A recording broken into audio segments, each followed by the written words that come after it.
चले राम राम सभी को। आप सभी का स्वागत है भगवत गीता गोष्ठी में। हम लोग तीसरे अध्याय में हैं, जिसका नाम है भगवत गीता के तीसरे अध्याय का नाम है कर्म योग। तो तीसरा अध्याय, चौथा अध्याय और फिर पांचवा अध्याय। तो कर्म को लेके, कर्म योग को लेके भगवान कृपा करके अर्जुन पे ही नहीं, हम पे भी कृपा की उन्होंने, है ना। अर्जुन को तो उतनी कृपा की आवश्यकता हमें तो नहीं लगता कि उतनी थी, पर उनके माध्यम से हम सभी पे कृपा करने के लिए भगवान ने अपने श्रीमुख से इस ज्ञान को हम सभी के लिए कहा, हमें प्रदान किया। क्योंकि ये जो ज्ञान है, जो भगवान ने अर्जुन जी को दिया, और उनके माध्यम से जो संत थे, ऋषि थे, उन्होंने उसका संपादन किया, उसको कंपोज किया ना, और फिर गुरु परंपरा से ये हम सभी को मिला।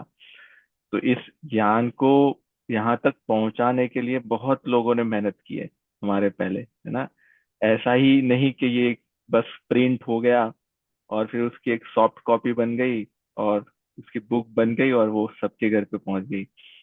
इस ज्ञान की रक्षा के लिए ना, इस ज्ञान के वर्धन के लिए बहुत लोगों ने अपना पूरा जीवन दे दिया, बहुत मेहनत की, जिससे इस ज्ञान को वो सुरक्षित रख सके। नहीं तो इसमें भी संभावना थी कि इसको भी करप्ट कर दे ना, संभावना थी कि इसका भी नाश हो जाए, जैसे बहुत सारे ग्रंथ हमारे जला दिए गए, इत्यादि इत्यादि। तो इन सभी की कृपा से आज हमको हमारे ड्राइंग रूम में या लिविंग रूम में इस ज्ञान को परोसा जा रहा है ना। तो इस ज्ञान के प्रति हमारा वैसा भाव हो कि हमें ऐसे ही नहीं मिल गया ना, हाँ हमें तो ऐसे ही मिल रहा है, पर उसको पहुंचाने के लिए बहुत बड़ी प्राइस पे की है हमारे पहले ना। तो इसलिए हम इसको क्या बोलते हैं, टेकन फॉर ग्रांटेड है ना। ये हमारा ऐसा भाव ना हो, तभी ये ज्ञान हमारे काम में आएगा। ऐसा देखो तो ज्ञान तो बहुत है, अगर हम जैसे ही यूट्यूब खोलेंगे तो ज्ञान की गंगा बह रही है वहां पे ना? लोग अपने हिसाब से, कोई ये बता रहा है, कोई वो बता रहा है, आई थिंक ये करना चाहिए, ये नया ट्रेंड में ये है वो है। पर उस ज्ञान से इतना लाभ नहीं होता, या इतना नहीं, कुछ भी लाभ नहीं होता ना, बस उसमें टाइम पास होता है, थोड़ा अच्छा लगता है, थोड़ी माहिती या इंफॉर्मेशन इकट्ठी होती है, पर वो कुछ काम में नहीं आता। जैसे गुरु जी की कृपा से हम सभी को जो सत्संग मिला, उसमें सिर्फ एक ही बात तो अभी तक हमें समझ में आई। जो ज्ञान हमारे काम में नहीं आता, या जो जिस ज्ञान को हम अपने जीवन में उतार नहीं सकते, उस ज्ञान का क्या अर्थ है ना। वो सिर्फ थोथा ज्ञान है। तो हमारा भी ध्यान उस पक्ष में हो कि जो ज्ञान हमें कहीं से भी जो मिल रहा है, उस वास्तविक ज्ञान को हम ग्रहण करें और उस ज्ञान को हम अपने जीवन में उतारें, तभी तो वो कुछ काम में आएगा। नहीं तो दवाई तो रखी है बहुत सारी, पर ले नहीं रहे ना, या पता नहीं कैसे लेनी है। तो फिर उससे हमारा जो रोग है, वो उसका कभी उपचार नहीं होगा ना। तो इस जो रोग की दवाई हमें भगवत गीता के रूप में जो भगवान ने और संतों ने कृपा करके दी है, उसका हम अनुशासन करके अपने जीवन में उसका उसको उतारे ना। यही आप सभी से प्रार्थना है, और आप सब करते ही हो। ठीक है, तो आज के श्लोक के और हम प्रवेश करते हैं। तो कर्म की बात यहाँ पे कर रहे हैं ना। तो इसके पहले वाले श्लोक में या इसी अध्याय में हमने ये देखा कि कर्म तो करना पड़ेगा, कर्म के बिना कोई रह नहीं सकता ना। रचना ही ऐसी की गई है बाय डिफॉल्ट, अगर हम चाहे ना चाहे कर्म तो करना ही पड़ेगा, है ना। हम अगर हम सोचे कि नहीं हमें तो कुछ आवश्यकता नहीं है, तभी भी कर्म तो करना ही पड़ेगा। अगर आवश्यकता है अपने जीवन निर्वाह करने के लिए, अपने परिवार का भरण पोषण करने के लिए, तभी भी कर्म करना पड़ेगा। और अगर नहीं भी है तभी भी कर्म तो होगा, अगर नहीं भी कर रहे हो तो अपने आप होगा। और फिर दूसरी बात भगवान ये भी कहते हैं कि कर्म करने से मनुष्य कर्म बंधन में पड़ता है ना। तो कर्म तो करना ही पड़ेगा, या कर्म तो अपने आप होगा, और वो करने से बंधन में भी पड़ते हैं।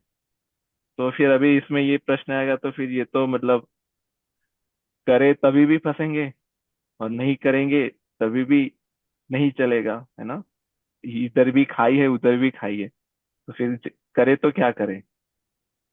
तो इसी के निराकरण के लिए अभी इस विषय पे बहुत सारे श्लोक हैं जो आएंगे, और उसकी हम चर्चा करेंगे। तो कर्म बंधन से हम कैसे छूटे, कर्म करते हुए कर्म बंधन से कैसे छूटे। कर्म बंधन से छूटने का सॉल्यूशन ये नहीं है कि कर्म ही ना करें, है ना। एक मार्ग ये भी सोच सकते हैं, जैसे अर्जुन जी ने सोचा, और अर्जुन जी ने कहा कि मुझे ये लगता है कि मैं ये कर्म ही छोड़ दूं। तो भगवान ने उनको क्या कहा दूसरे अध्याय में, जहाँ से आरंभ करते हैं, आप में से अगर किसी को याद हो तो। जब अर्जुन जी ने अपनी ये बात बताई कि कर्म करूंगा तो मुझे लगता है कि मैं बंधन में फंसूंगा, तो इससे छूटने के लिए मैं कर्म को ही छोड़ देता हूँ। तो फिर भगवान ने उनको क्या संबोधित किया, क्या कहते हैं उनको। कुछ बोले कि बहुत पंडितों जैसी बातें कर रहे हो। जी। हाँ, लेकिन या उसके पहले, हाँ, कहते हैं कार्पण्य, है ना। हाँ, कार्पण्य, हाँ। तो कायर कहा उनको, नपुंसक कहा उनको। तो कर्म बंधन से छूटने के लिए कर्म छोड़ना वो तो उपाय नहीं है। कर्म करते हुए कर्म बंधन से कैसे छूटे, ये उपाय है ना। तो कर्म को कैसे करे जिससे कर्म बंधन में न छूटे, न कर्म बंधन में ना पड़े, और छूट जाए ना। तो इसका ही सॉल्यूशन यहाँ पे दिया गया है। तो इसको पहले पढ़ेंगे, इस श्लोक को गाएंगे, और फिर इसके बारे में चर्चा करेंगे, ठीक है। और जो देवी देवताओं ने अपने दर्शन दिए उनका बहुत बहुत धन्यवाद, हमें अच्छा लग रहा है। ठीक है। अज्ञार्थात् कर्मणो अन्यत् लोकोऽयं कर्म बन्धनः तदर्थं कर्म कौन्तेय मुक्त संगः समाचर। ठीक है, आप में से दो तीन लोग। जी, मैं प्रयास करता हूँ। जी। यज्ञार्थात्मकर्मणोऽन्त्र लोकोऽयं कर्मबन्धनः तदर्थं कर्म कौन्तेय मुक्तसङ्गः समाचर।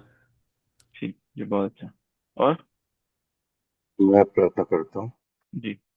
यज्ञार्थात् कर्मणोऽन्यत्र लोकोऽयं कर्मबन्धनः तदर्थं कर्म कौन्तेय मुक्तसङ्गः समाचर।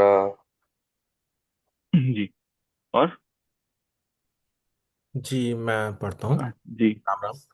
हाँ। यज्ञार्थत कर्मणो यंत्र लोकोऽयं कर्म बंधन तदर्थं कर्म कौन्तेय मुक्त संगः समाचर। जी, ठीक। और कोई लास्ट, राजू जी। यज्ञार्थ कर्मणो अन्यत्र लोकाय लोकायं कर्मबन्धनः तदर्थ कर्म कौन्तेय मुक्त संगः समाचार। जी, ठीक है, बहुत अच्छा बहुत अच्छा। तो इसके पहले जो यहाँ पे भी कहा है कि जो कर्म बंधन में जो जीव पड़ता है उसके लिए भगवान ने जो संबोधन किया, कहते कर्मणा बध्यते जंतु जंतुहु, है ना। जो कर्म बंधन में पड़ा हुआ जो जीव है उसके लिए उपयोग किया गया है यहाँ पे जंतु। जैसे जंतु होता है, छोटा इंसेक्ट, है ना। जब उसको पकड़ लेते हैं कहीं पे भी, किसी डब्बे में या किसी बर्तन में, तो वहां से निकलने के लिए वो प्रयास बहुत करता है ना। उसके पास जितने भी सामर्थ्य है वो प्रयास बहुत करता है, पर वो उसके लिए बहुत कठिन हो जाता है वहां से निकलना।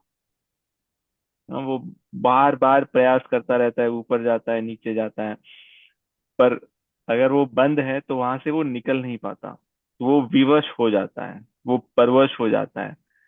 तो यही वस्तु को समझाने के लिए कि जैसे वो जंतु कहीं फंस गया है, उसको वहां से निकलना है, बहुत प्रयास कर रहा है, हो सकता है कि उसका पूरा जीवन चला जाए उसमें से निकलने के लिए, फिर भी वो नहीं निकल सकता।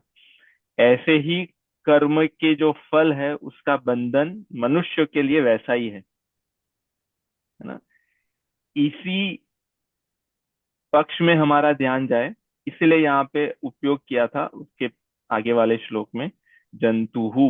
जैसे जंतु अपने आप को विवश, परवश अनुभव करता है, ऐसे मनुष्य भी इस संसार में जब आते हैं, उन्होंने जब पूर्व कर्म किए हैं, उसके जो फल अभी हमारे सामने जब प्रकट होते हैं, है ना, तो उसमें ऐसा बंध जाता है, तो छूटने के लिए बहुत प्रयास करता है ना? पर जब तक उसको पता नहीं है कि कैसे छूटना है, तो वो प्रयास ही अपने हाथ पैर यहाँ वहां लगा रहा है, पर वो वहां से छूट नहीं सकता। इसलिए जो सबसे बड़ा बंधन है, सबसे बड़ा जो जेल है, ये कर्म के फल के बंधन की है ना। जहां से कोई अपने प्रयास से, अपने मन के प्रयास से, मन में जो विचार आए कि चलो ये करते हैं, उससे करने से वो कर्म बंधन से छूटेगा नहीं, उल्टा फंसेगा, है ना। जैसे जितने भी जंतु को, उनको जब पकड़ते हैं ना, तो उनके लिए पकड़ने की टेक्निक होती है, जैसे चूहे को पकड़ने के लिए या फिर बंदर को पकड़ने के लिए उनको लगता है कि यहाँ से हमें कुछ मिलेगा, है ना? कुछ खाने के लिए पीनट बटर रखा जाता है, और ऐसी चीजें रखी जाती है, तो उनको लगता है कि मेरे लिए बहुत अच्छा है, मुझे यहाँ पे कुछ मिलेगा, मुझे यहाँ अच्छा फल मिलेगा। पर वो जैसे जाता है तब क्या होता है, ट्रैप हो जाता है ना। वो उसके लिए ट्रैप है? तो जैसे चूहे के पास तो विवेक नहीं है, वो तो बेचारा सीमित है, ऑलरेडी प्रोग्राम्ड है कि भाई पीनट बटर देखा तो उसको तो जाना ही है, फिर वो आगे पीछे का नहीं सोचेगा ना। वो ये नहीं सोचेगा कि यार इस जो घर में मैं आता हूँ, इतने 10 5 वर्षों से उन्होंने अभी तक कभी नहीं दिया मुझे पीनट बटर, और आज क्यों कृपा कर रहे हैं हम पे, है ना। ऐसा वो नहीं सोचेगा और वो जाएगा और वो फंस जाएगा। पर जो मनुष्य के पास जो विवेक है, अगर वो विवेक का उपयोग नहीं करता, तो फिर उसकी भी स्थिति ऐसी ही होती है ना। जैसे वो लोग चूहे पीनट बटर में फंस जाते हैं, ऐसे मनुष्य भी ऐसी छोटी छोटी चीजों में फंस जाते हैं। इसलिए यहाँ पे जंतुहु, जो कर्म के बंधन में फंसा है, वो जंतु ही है ना। उसकी जो, क्या कहे, जो स्टेटस है, जो स्थिति है, वो जंतु से कोई बड़ी नहीं है।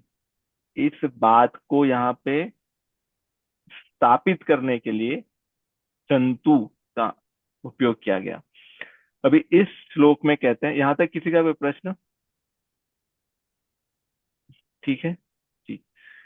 कह रहे हैं जो अज्ञार्थ है ना, यहाँ पे उपयोग किया गया है शब्द का अज्ञ, यज्ञ ना, किसके लिए?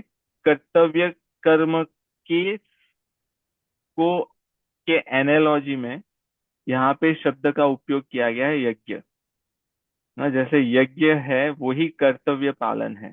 जैसे बहुत बड़े बड़े लोग यज्ञ करते हैं, पहले सामूहिक यज्ञ होते थे, अभी लोग व्यक्तिगत यज्ञ करते हैं अपने घर में, इत्यादि इत्यादि, है ना। तो वो यज्ञ को ही यहाँ पे कह रहे हैं, जो अपने कर्तव्य का पालन करता है, अपने धर्म का पालन करता है, वो ही यज्ञ है। एक यज्ञ तो हमें दिखता है कि जहाँ पे कुंड होता है और हम कुछ वहां पे उनको प्रदान करते हैं, घी और इत्यादि सारी चीजें देते हैं, वो एक यज्ञ हो गया, वो तो स्थूल रूप में यज्ञ है जो हमें दिख रहा है। पर जो मनुष्य अपने कर्तव्य का पालन करता है, अपने धर्म का पालन करता है, वो भी यज्ञ कर रहा है ना। यज्ञ और यज्ञार्थ कर्म, तो यहाँ पे कह रहे हैं पहली पंक्ति में, जो यज्ञार्था कर्मणो अन्यत्र ना, जो यज्ञ रूपी कर्म करने चाहिए, जो कर्तव्य रूपी कर्म करने चाहिए, जो धर्म के आधार पे कर्म करने चाहिए वही यज्ञार्थ कर्मणो है। पर जो नहीं करता और कौन से करता है, अन्यत्र करता है। अन्यत्र का अर्थ कि दूसरा, है ना, जो नहीं करना चाहिए वो करता है। तो वो करने से लोकोयम कर्म बंधन, है ना। ये जो लोक में, इसको हम दो तरह से ले सकते हैं। ये तो ये मनुष्य या मनुष्य का समुदाय या जितने भी मनुष्य शरीर धारण किए हैं वो सारे लोग इस लोक में कर्म बंधन में फंस जाते हैं, है ना। कौन फंस जाते हैं? जो अन्यत्र कर्म करते हैं, जो नहीं करना चाहिए वो करते हैं, जो उनके लिए नहीं है वो करते हैं, वही फंसते हैं।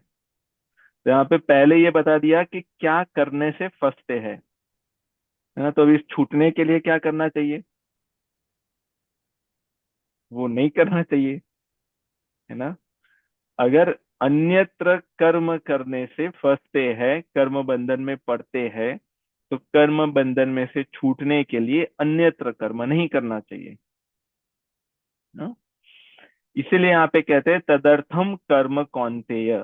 और जो मनुष्य तदर्थम, जो यज्ञ अर्थ रूपी कर्म है, कौन्तेय अर्जुन, कुंती के पुत्र अर्जुन, जो वो करते हैं और कैसे करते हैं, मुक्त संग समाचर। यहाँ पे भी ऐसे ले सकते हैं कि वो मुक्त संग, संग का अर्थ यहाँ पे ले सकते हैं कि जो आसक्ति होती है ना, आसक्ति को छोड़ के मुक्त, मुक्त संग, आसक्ति को छोड़ के कर्तव्य कर्म करते हैं, वही इस कर्म बंधन से छूट सकते हैं।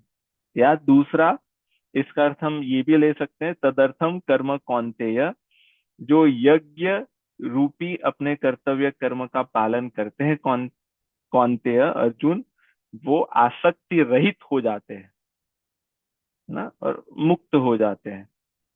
तो यहाँ पे दो सिद्धांत भगवान ने दिए, दो फॉर्मूला दिए। अगर किसी को कर्म बंधन में फंसना है, कर्म बंधन में पड़ना है, उसको क्या करना चाहिए, और जिसको कर्म बंधन से छूटना है उसको क्या करना चाहिए, है ना। दोनों ऑप्शन भगवान ने खुले रखे हैं, ऑप्शन ए और ऑप्शन बी। यहाँ पे हमारे धर्म में और हमारी सनातन संस्कृति में इतनी अच्छी बात है कि यहाँ पे कोई जोर जबरदस्ती नहीं है कि आपको ये ही करना है तो आपको यही करना पड़ेगा, नहीं तो फिर आपका क्या बोलते हैं, सिर धड़ से अलग किया जाएगा, है ना। ऐसी कोई बात नहीं है। यहाँ पे सारे ऑप्शन ओपन करके रखे हैं। उसके साथ ये भी बताया गया है कि अगर ये करोगे तो आपको ये मिलेगा, और ये करोगे तो मुक्त संग समाचर, है ना, ये मिलेगा। और आपको विवेक भी दिया गया है, मनुष्य को विवेक भी दिया गया है। अभी आप अपने विवेक के हिसाब से निश्चित करो कि आपको ये चाहिए या ये चाहिए, है ना। बहुत सरल बना के रख दिया है। जी सपन जी। राम राम भैया। राम राम। तो यहाँ पे जो कर्म आसक्ति छोड़ के बोलने की बात कर रहे हैं, मतलब हम दिन ब दिन देखे अपनी जो भी क्रियाएं, वो सारी मोस्टली स्वार्थ के कारण हम अपने कर्म करते हैं कि हमें ये हम्म। चाहिए वो चाहिए। और मतलब देखा जाए तो परिवार के लिए भी हम करते हैं, जो भी कर्म करते हैं कि हाँ चलो ये करना है तो परिवार अच्छा रहेगा, सुखी रहेगा, हमें अच्छी जॉब लेनी है तो उससे चलेगा। तो उसमें हम वो आसक्ति की भावना को कैसे मतलब अलग कर सकते हैं? जी, आसक्ति का भाव जब हम कर्म करते हैं तब आता क्यों है, जैसा आपने कहा, है ना। क्योंकि जब हमारा स्वार्थ होता है हम्म। ना। स्वार्थ क्यों होता है? फल के लिए। हाँ, फल के लिए। फल के लिए, हाँ। पर वो फल किसको मिलेगा, क्या भाव होता है उसमें, है ना। जैसे भोग। अगर मैं कुछ कर्म कर रहा हूँ और मेरी ऐसी इच्छा है कि इसका फल सपन जी को मिले, तो क्या फिर वो स्वार्थ है? नहीं, नहीं। है ना। तो ये आसक्ति इस इक्वेशन में तब आती है जब हम स्वार्थ से प्रेरित होके अपने लिए, है ना, मेरे लिए, मुझे चाहिए, मुझे ये मिलना चाहिए, है ना, चाह से, कामना से, इच्छा से, अहमता से जब ये कर्म करते हैं, तो फिर उसमें आसक्ति तो सहज है, क्योंकि आसक्ति हमारी किससे हुई पहले, है ना। जैसे आसक्ति हमें प्रेरित कर रही है कर्म करने के लिए, तो हमारी आसक्ति किसके साथ है ऑन द फर्स्ट प्लेस, आ बताइए। सकती है अपनी शरीर के साथ। हाँ, अपने शरीर के साथ है, या अपने शरीर के जो संबंधी है उनके साथ है, हम्म। इत्यादि इत्यादि, है ना। तो मेरे साथ जो मेरी आसक्ति है, या मेरे शरीर के साथ जो आसक्ति है, उसको यहाँ पे समझने के लिए हम ये भी समझ सकते हैं संसार के साथ जो आसक्ति है, क्योंकि जो शरीर है वो संसार का है ना, पंच महाभूतों का है ना, मन बुद्धि चित्त अहंकार वो भी उसका ही है। तो जब हम संसार से आसक्त होके अपने लिए कुछ पाने के लिए उसकी कामना करके जब कर्म करते हैं, तो उसमें तो स्वार्थ तो है ही ना। तो फिर उस कर्म के फल के बंधन में फिर हम बंध जाते हैं, फिर वो उसको लेने के लिए हम बाध्य हो जाते हैं, फिर वो हमें मिलेगा ही, पक्का मिलेगा ना। और उसको फिर भुगतना पड़ेगा, अच्छा भी हो या बुरा भी हो। तो इसकी जड़ अगर देखे तो आसक्ति है। हाँ, और अगर इसमें से छूटने के बाद क्या मिलेगा, अगर ये सब करेंगे उसके बाद क्या मिलेगा, तो उसका फल ये यही है कि आसक्ति रहित हो जाएंगे बस, ना। आसक्ति में फंसे हैं, आसक्ति से रहित हो जाएंगे। आसक्ति में फंसे हैं, इसलिए जो भी कर्म कर रहे हैं उसमें बंद रहे हैं। जैसे दलदल होता है ना, दलदल में हम एक स्टेप में गए, कभी वहां से बाहर निकलने की प्रक्रिया हमें नहीं पता, तो हम जो भी कर रहे हैं, तो हम बाहर निकल रहे हैं और अंदर जा रहे हैं ना, हम अंदर जा रहे हैं। और हमें लगता है कि अभी और प्रयास करना चाहिए, और मेहनत करनी चाहिए, और प्रयास करते हैं, और अंदर जा रहे हैं, और अंदर जा रहे हैं। तो आसक्ति वो दलदल है ना, उससे जो भी प्रयास करेंगे वो उल्टा हमें फंसाएगा, उल्टा हम उसके अंदर जा रहे हैं। जी ठीक है ना? जी हम्म। हाँ, आपका कविता जी, दोनों के हाथ उठे। तो जिगर भाई, उसमें मैं सोच रहा था कि जो कर्म करने जा रहे हैं तो उसके पीछे हमारा सोच या उद्देश्य क्या होना चाहिए, तो हम उससे आसक्ति रहित होके करें। जी हाँ, बहुत अच्छा प्रश्न। जी, और कविता जी आप भी कहिए।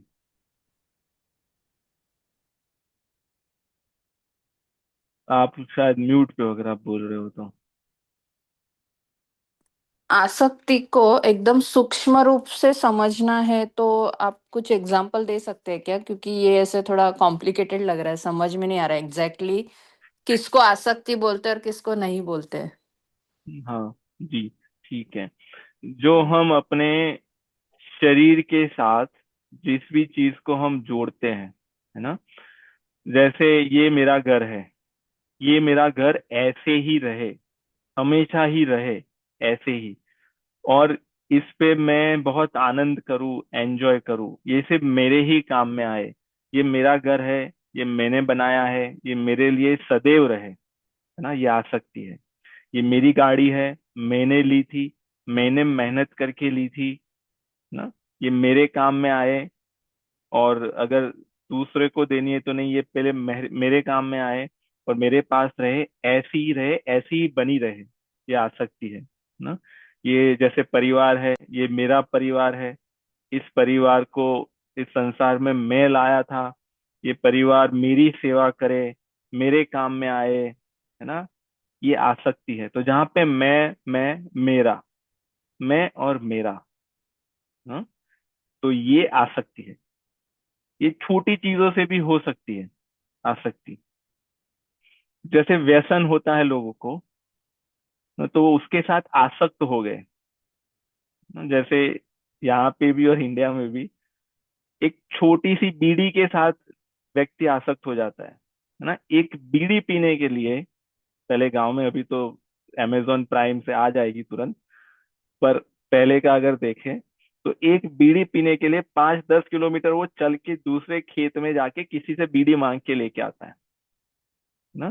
तो ये आसक्ति उसको, एक छोटी बीड़ी जो 25 पैसे की भी नहीं है या 2-3 रुपए की भी नहीं है, उसके लिए भी इतना विवश हो जाता है, अपना सारा काम छोड़ देता है, क्योंकि उसकी आसक्ति हो गई है उस बीड़ी के साथ, है ना। तो एक छोटी बीड़ी से लेके, एक छोटी लंगोटी से लेके बड़े बड़े महलों तक लोग आसक्त हो जाते हैं। यही आसक्त, ये मेरी है, मुझे, मेरे लिए है ना, मेरे पास ही रहे, तो ये आसक्ति है। ठीक कविता जी, ये आपको समझ में, मतलब ये मेक सेंस कर रहा हाँ, यस, थोड़ा थोड़ा। है? ठीक है जी, सुमन जी। राम राम जी के भाई। जी अ, तो जो जैसे आपने आसक्ति समझाया, मुझे समझ में आया। तो जो सफलता की कामना है, जैसे हर कोई अभी जैसे मैं भी चाहती हूँ कि मेरा एक मैं कुछ पैसे कमा लूं, या मैं एक मतलब हमारे अचीवमेंट्स जो होते हैं कि जी हम ये हासिल कर लें, या जी। तो वो भी आसक्ति में आएगा कि हाँ, कुछ काम उसमें। प्राप्ति, कुछ रिकग्निशन, कुछ पैसे की सफलता, है ना, जी। मान सम्मान की सफलता, ये सब भी आसक्ति से हाँ, ये मतलब आसक्ति में आ भी सकता है और आसक्ति में नहीं भी आ सकता, है ना। कैसे? कि जैसे अगर मेरे मन में विचार आया कि मुझे बहुत पैसे कमाने हैं, ये सेल्फ असेसमेंट है, अपना स्वयं का, है ना, स्वयं का चिंतन है, मनन है। तो फिर ये प्रश्न आएगा कि मुझे पैसे क्यों कमाने हैं, है ना। मुझे पैसे क्यों कमाने हैं, आप में से कोई बताइए। कि जीवन के लिए अपने अपने जीवन के लिए, है ना। ठीक है, तो अपने जीवन के लिए क्या क्या आवश्यकता है? खाना पीना, अच्छा खाना रहना, पीना, रहना, है ना। बच्चों की अभी, सुरक्षा। हाँ, अपनी अपनी सुरक्षा, जैसे आहार की आवश्यकता है, भय से रक्षा की आवश्यकता है, उसके लिए घर बनाते हैं, इंश्योरेंस लेते हैं, गाड़ी इत्यादि इत्यादि, है ना। उसके लिए हम पैसा कमाते हैं। अभी यहाँ पे बात आएगी सब्जेक्टिव, जैसे हम कहे अच्छा, तो अच्छा क्या है ना। सभी का अच्छा अलग अलग होगा। किसी के लिए 10 मिलियन भी कम है, और किसी के लिए 1 लाख डॉलर भी बहुत ज्यादा है ना। तो अगर उस दृष्टि से देखेंगे कि जैसे मेरे पास एक घर है, और काफी है मेरे लिए, मतलब इनफ है, मैं उसमें खुश हूँ, संतुष्ट हूँ, और मैं और पैसे कमा रहा हूँ क्योंकि मुझे दूसरा घर चाहिए। तो फिर यहाँ पे हमें सोचना पड़ेगा कि ये पैसा मेरा आसक्ति का कारण बन सकता है, मेरे कर्म बंधन का कारण बन सकता है, क्योंकि वो पैसा, मुझे जो आवश्यकता है उतना मेरे पास है। तो ऐसा नहीं कि मैं पैसा नहीं कमाऊं, मैं पैसा तो कमाऊंगा, क्योंकि हमारा धर्म है, गृहस्थ में है, तो हमें तो पैसे अर्थ उपार्जन करना चाहिए। पर वो क्यों करना चाहिए, है ना, वो जो क्यों है, वाय, ये बहुत इंपॉर्टेंट है ना। जब इसमें आता है कि मेरे लिए, तो फिर ये कर्म बंधन का कारण हो गया। तो मेरे लिए मतलब मेरे पास अभी होंडा अकॉर्ड है, अच्छी चल रही है, पर मैं और पैसे कमाऊंगा, तो फिर मैं उसको अपग्रेड करूंगा, है ना। हम उसको ऐसे देखते हैं कि वो जब गाड़ी अपग्रेड हुई तो हमारी लाइफ स्टाइल अपग्रेड हो गई, है ना। जब वस्तुओं को हम अपग्रेड करते हैं तो हम ऐसा सोचते हैं कि हमारी लाइफ स्टाइल अपग्रेड हो रही है ना। वो वस्तुएं अपग्रेड हो रही है। वो जो होंडा अकॉर्ड जो हमारे काम में आती थी या आती है, वही उसके ऊपर वाला जो मॉडल होगा वो भी उसी काम में आएगी ना। तो यहाँ पे ये प्रश्न आएगा, तो फिर मुझे वो चाहिए क्यों, ना।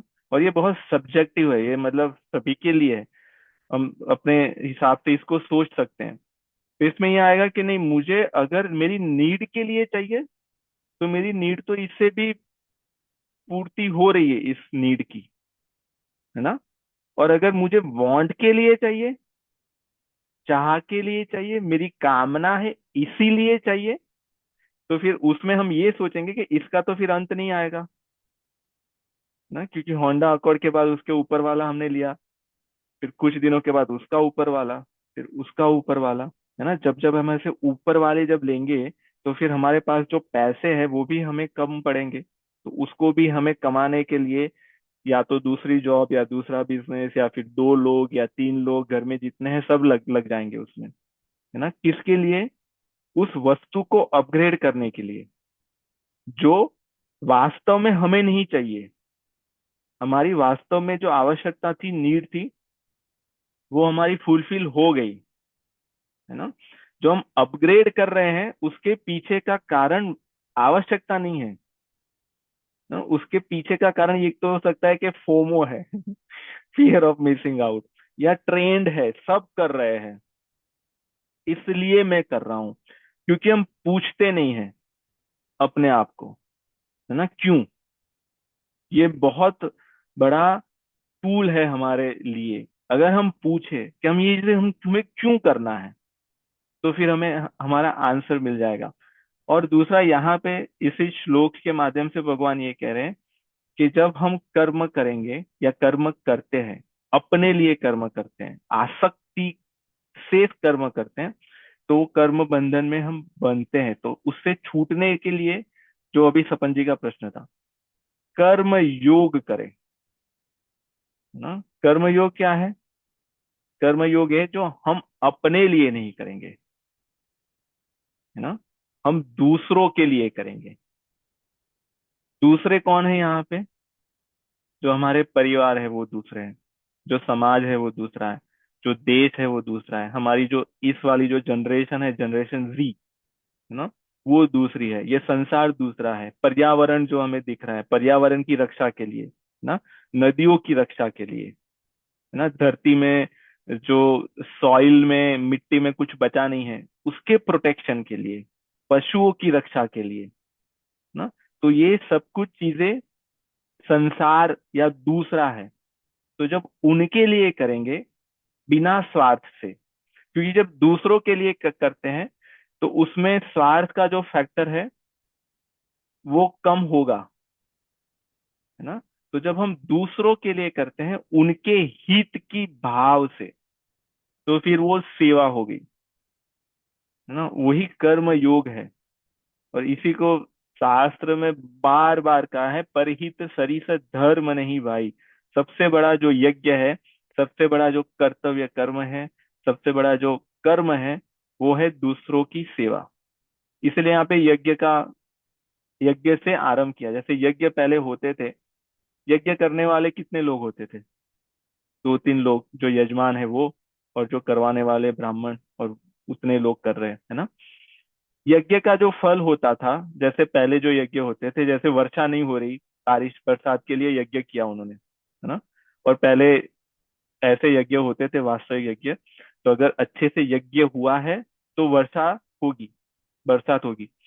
जब जिसने जो यजमान है उसने वो यज्ञ करवाया, और उसमें कुछ और 5, 10, 15 लोग थे। अभी जब बरसात होगी तो उसका फल या उसका लाभ जिसने यज्ञ करवाया उसको ही मिलेगा, या जिस प्रदेश में होगी उन सबको मिलेगा, है ना। सबको सबको मिलेगा, हर मिलेगा। के लिए हित हो गया ये।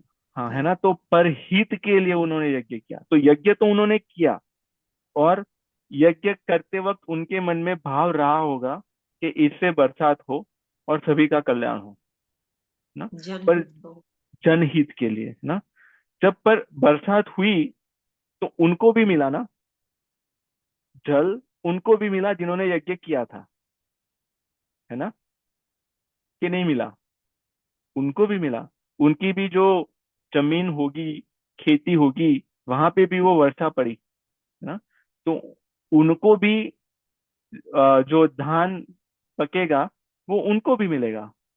तो ऐसा नहीं जिसने सेवा की, जिसने कर्मयोग किया, जिसने यज्ञ किया, उसको नहीं मिलेगा और सारे लोग मेवा खाएंगे, है ना, ऐसा नहीं है, सबको मिलेगा। पर जब कर रहे हैं तब भाव क्या है? तब भाव ये नहीं कि मैं यज्ञ कर रहा हूं, इससे बरसात होगी और सारा पानी मुझे मिल जाएगा, है ना, उस भाव से नहीं कर रहे हैं। अगर उस भाव से कर रहे हैं तो वो फिर आसक्ति के साथ कर रहे हैं ना। जब इस भाव से कर रहे हैं कि हम सभी के कल्याण के लिए, सभी के हित के लिए प्रयास कर रहे हैं ना, और फिर जब फल मिलेगा तो वो सबको मिलेगा, तो सब में फिर हम भी आ जाएंगे, है ना। तो ये ही दर्शाने के लिए यहाँ पे आरंभ किया, यज्ञार्थ कर्मणो, यज्ञ के अर्थ में, है ना, यज्ञ के जैसे अपने कर्म को हमें करना चाहिए, है ना। और आपका जो प्रश्न था, अभी उस पर वापिस आते हैं। सुमन जी, हाँ, आपका प्रश्न क्या था, वापस मुझे याद कराइए। यही कि जैसे हमारी कामना है कि मतलब हम या तो हाँ सक्सेस जी के जी। पीछे भाग रहे हैं, या मान के पीछे भाग रहे हैं, या पैसे के पीछे भाग रहे हैं, तो क्या वो भी आसक्ति से हाँ, क्यों भाग रहे हैं, है ना, जैसे इस पे क्यों? है। हाँ हाँ, हाँ क्यों भाग रहे हैं, इस पे है। अगर मुझे मान चाहिए मेरे लिए, तो फिर वो आ सकती है ना, मेरे लिए जो चाहिए वो सब आ सकती है। क्योंकि उसमें जब हम देखेंगे ध्यान से और विभाग करेंगे तो दो अलग अलग चीजें, एक है शरीर और एक मैं, है ना, जो अंदर बैठा है। जो अंदर बैठा है उसको क्या चाहिए? क्या उसको मान चाहिए? क्या उसको नाम चाहिए? है ना? क्या उसको पैसे चाहिए? उसको किसी की आवश्यकता नहीं है ना। उसको नाम भी नहीं चाहिए, उसको यश भी नहीं चाहिए, उसको कीर्ति भी नहीं चाहिए, उसको कुछ भी नहीं चाहिए ना। वो बस बेचारा पहले जो कर्म हो चुके हैं ना, उसके कारण ये इस कर्म बंधन में वो फंस गया है। उसको क्या चाहिए? उसको मुक्ति चाहिए। मुक्त संग समाचर, है ना। उसको किससे मुक्ति चाहिए? है ना, जो ये कर्म के फल के बंधन से जो फंस गया है, जिससे हमारा ये शरीर मिला है ना, जिससे ये संस्कार और ये स्वभाव हमारे हुए, उससे मुक्ति चाहिए ना। पर जब हम माने, मैं शरीर की बात नहीं कर रहा हूँ, हम अंदर जो बैठा है ना, जब वो ऐसा सोचता है ना, या बेचारा वो भुलावे में, भ्रम में आ जाता है कि ये गाड़ी मेरे लिए है ना, तो वो उसके लिए नहीं है, ये गाड़ी इस शरीर के लिए है। तो ये अज्ञान है। तो जब हम कहते हैं मैं मेरे लिए कर रहा हूं ना, तो यहां से हमारा अज्ञान की आरंभ हो गया, है ना। क्योंकि ये जो शरीर हमें मिला है, ये हम लेके नहीं आए थे, है ना, हमें मिला, संसार से मिला, माता पिता से मिला, समाज ने बहुत सारी चीजें दी, है ना, पर्यावरण ने, धरती ने, पौधे ने, फल फूल, इन सब से ये एक्यूमुलेट हुआ है, ये सेल्स बने हैं, है ना। शिक्षकों ने हमें पढ़ाया, समाज से हमें अच्छी चीजें, बुरी चीजें, हमारे रिलेटिव्स, तो सब कुछ हमने हमें मिला है ना, उससे ये सारी चीजें एक्यूमुलेट हुई है। जो भी आज हम सोचते हैं अच्छा या बुरा, सारी चीजें हमें मिली है ना। इस समय पे कुछ चीजें हम लेके आए थे संस्कार के रूप में, जो पड़ी है।